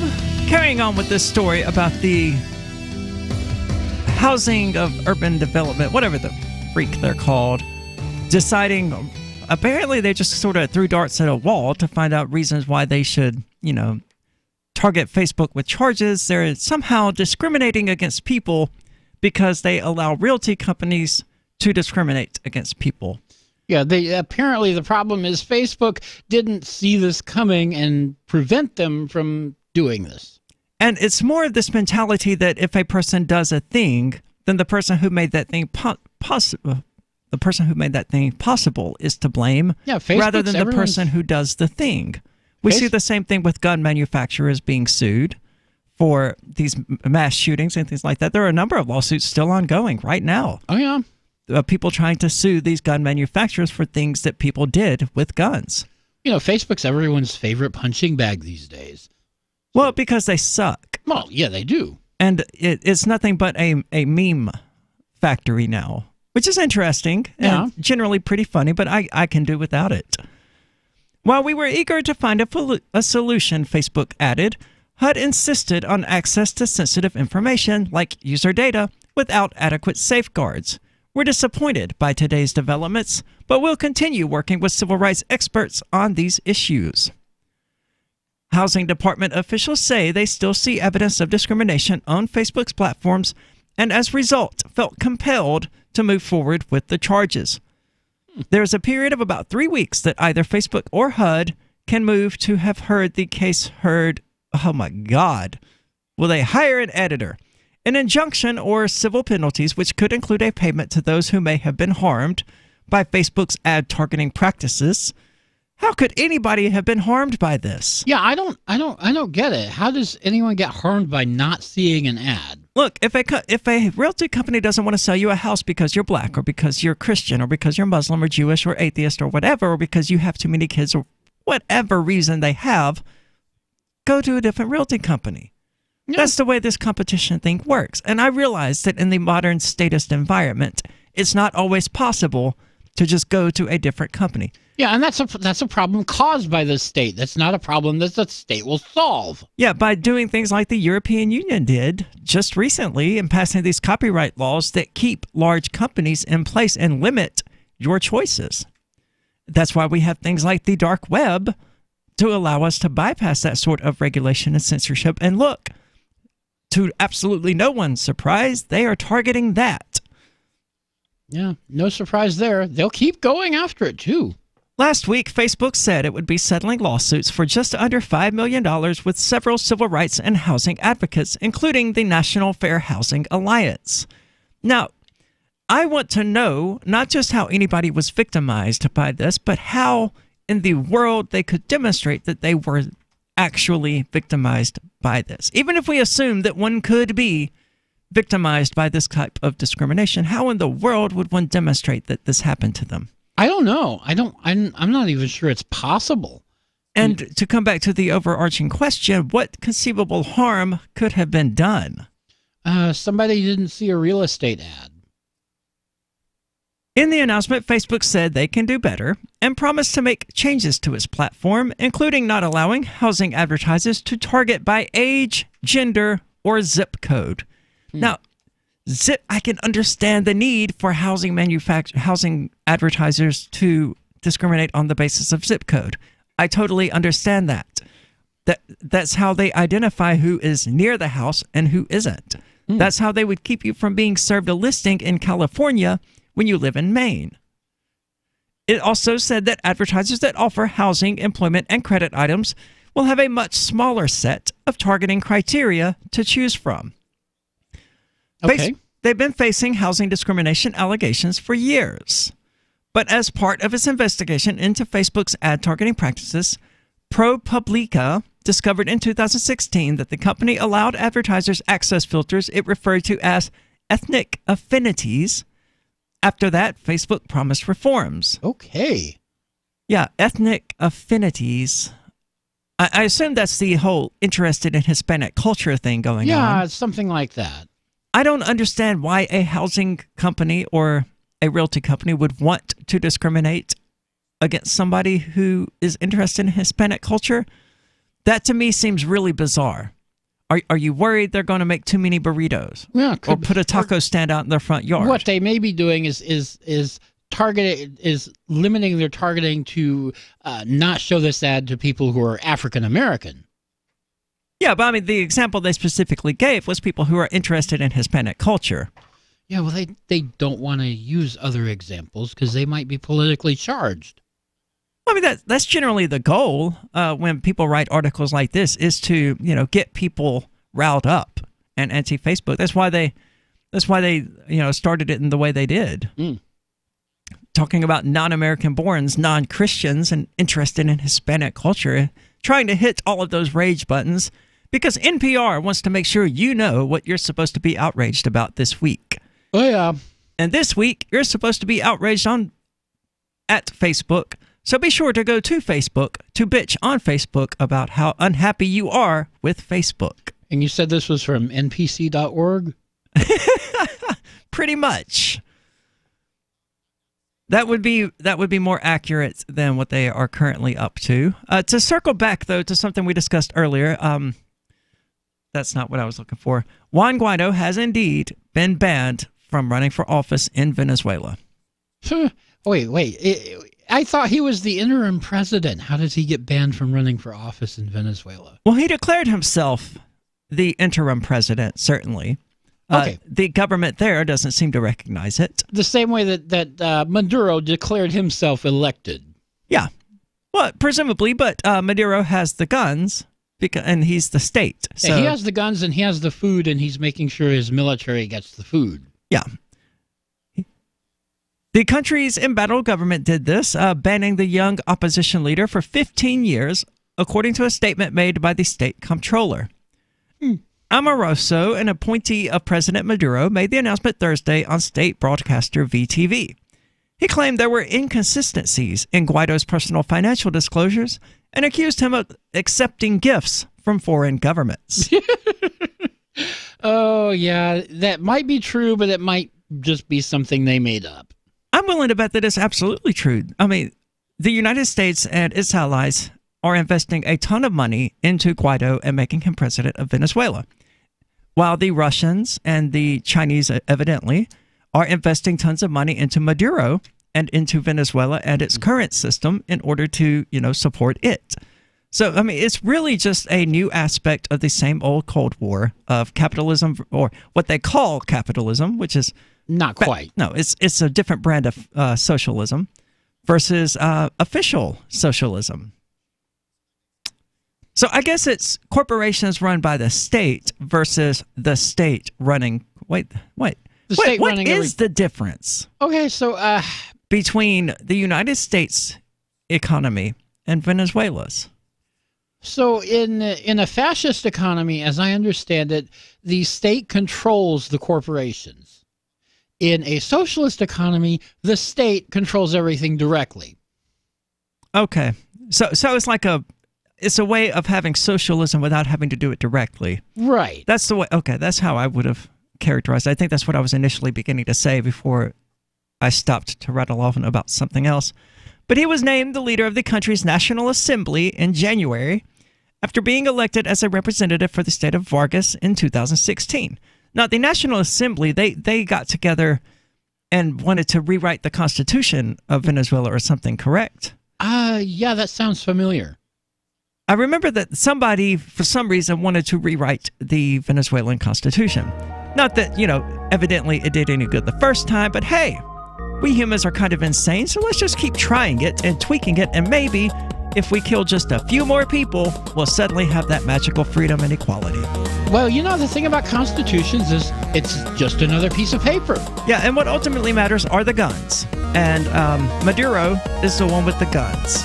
This is the Call to Freedom. Don't go anywhere. We're going to dig further into Maduro and the usurper that he is This Your Family Today tip is brought to you by Boost Kid Essentials Nutritionally Complete Drink, providing your picky eater with essential nutrition and great taste in one drink. Visit us at kidessentials.com.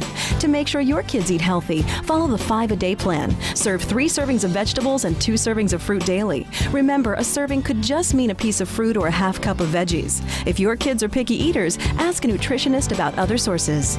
For more tips like these, visit us at parenthood.com/yourfamilytoday. On Free Talk Live, we're bringing people to the ideas of liberty every day.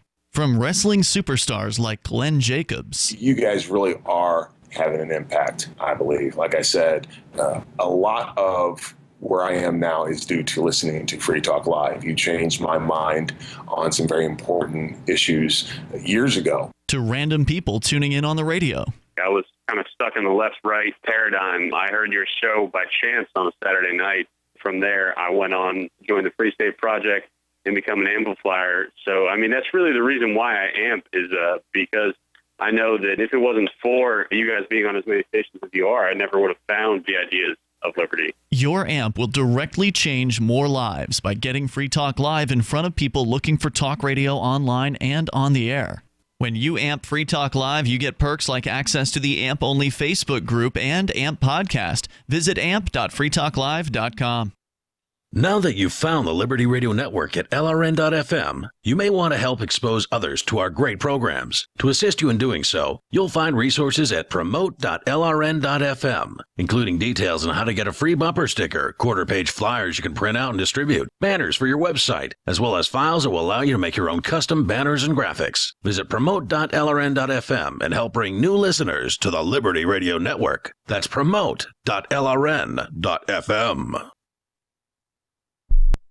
What do you shop for that you could otherwise buy at Amazon? Pretty much everything, right? Amazon has competitive pricing and they deliver, and that's a big plus. If you could plan ahead in your shopping, would you be interested in saving up to 33%?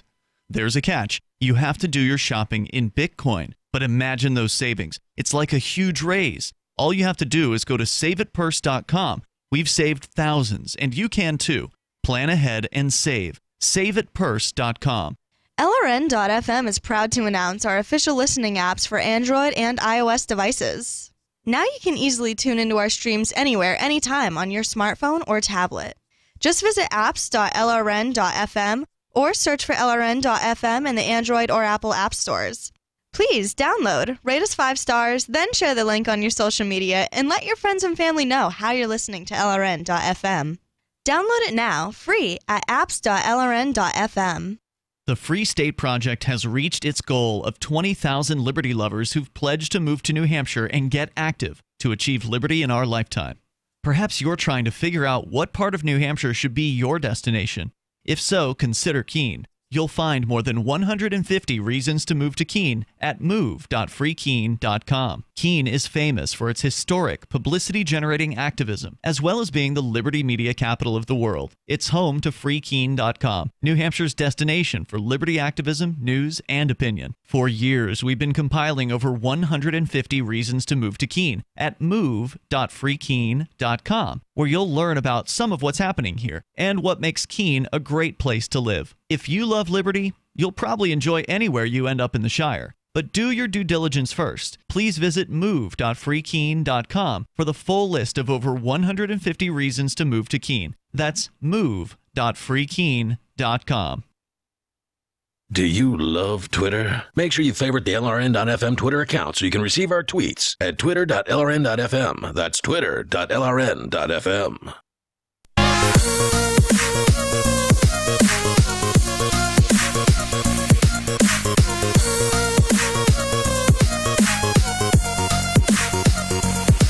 Welcome back. This is the Call to Freedom here on LRN.FM. And I'd like to end the show. I prefer to end the show on stupid things that are relatively funny. And there's not really much that's funny going on in Venezuela right now.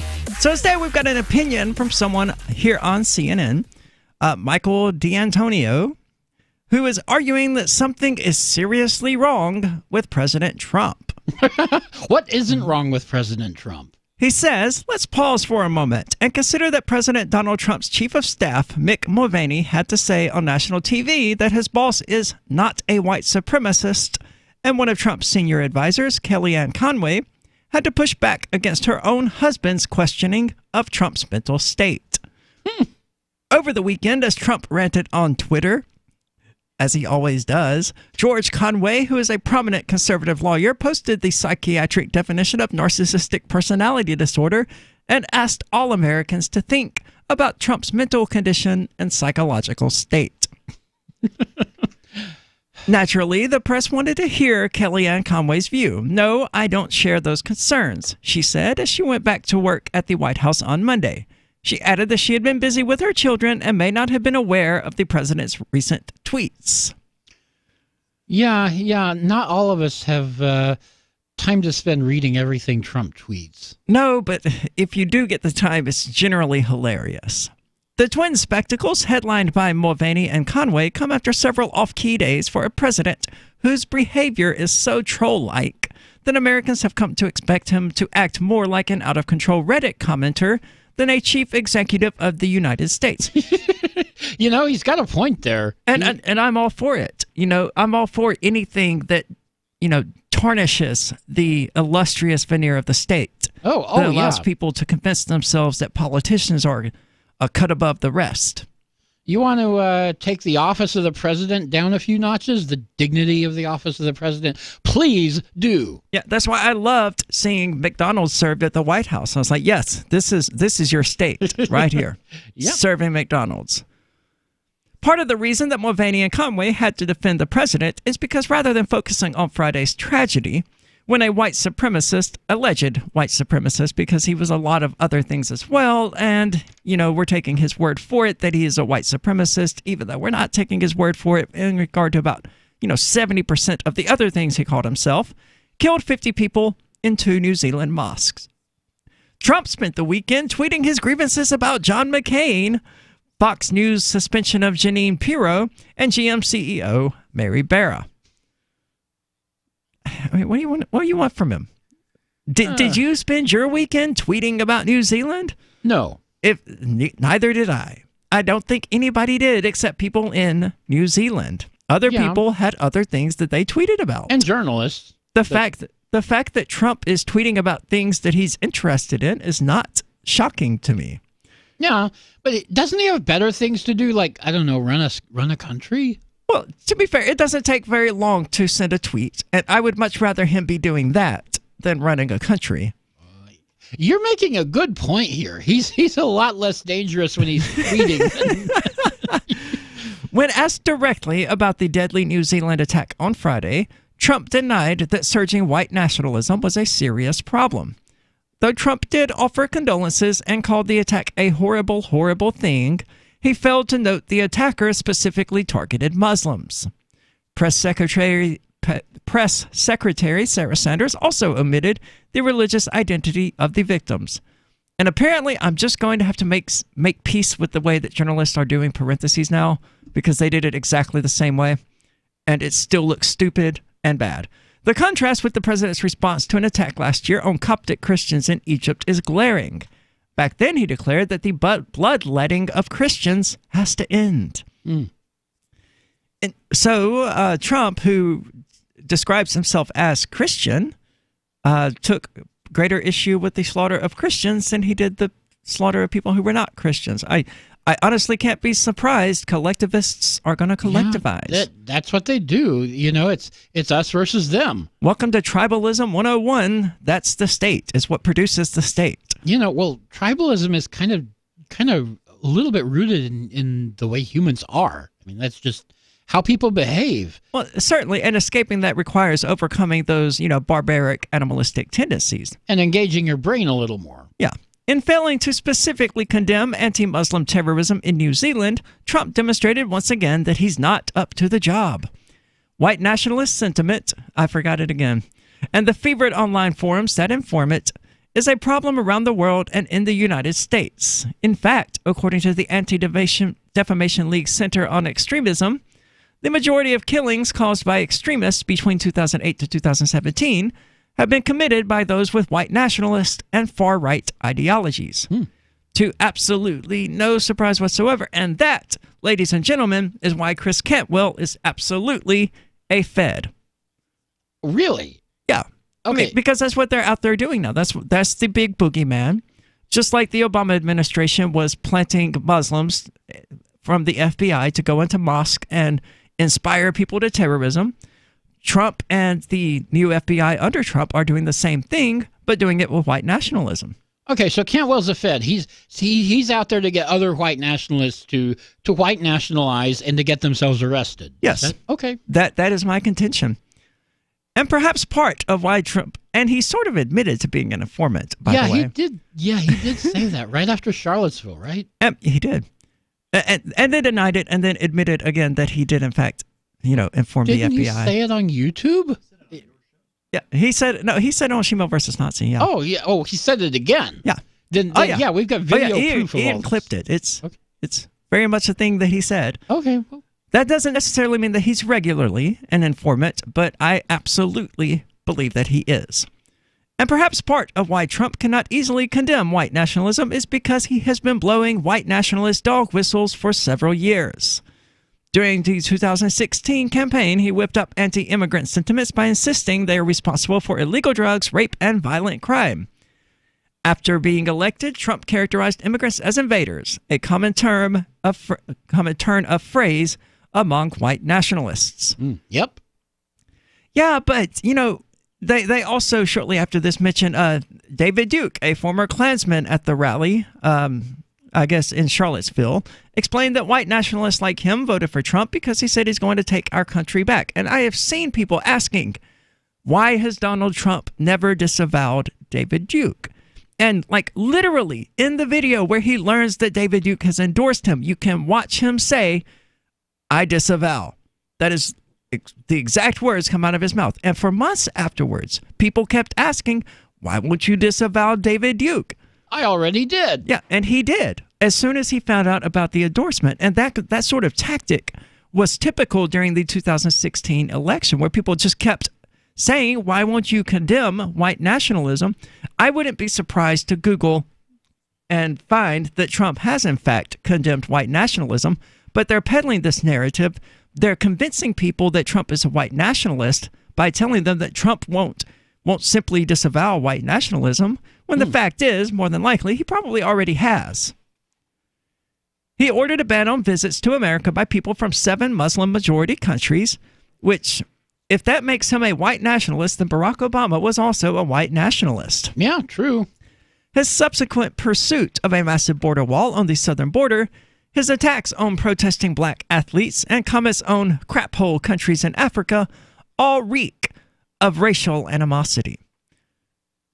The thing about that Muslim travel ban is that, it was 7 Muslim-majority countries, but there's 30 other Muslim-majority countries that weren't travel banned. No, it's just the ones that were bombing and making terrorists. And we were like, hey, we're busy bombing these people. We don't want you to be able to come here to get away from the bombs we're dropping on you, so we're not going to let you in. Right. That's what it's about.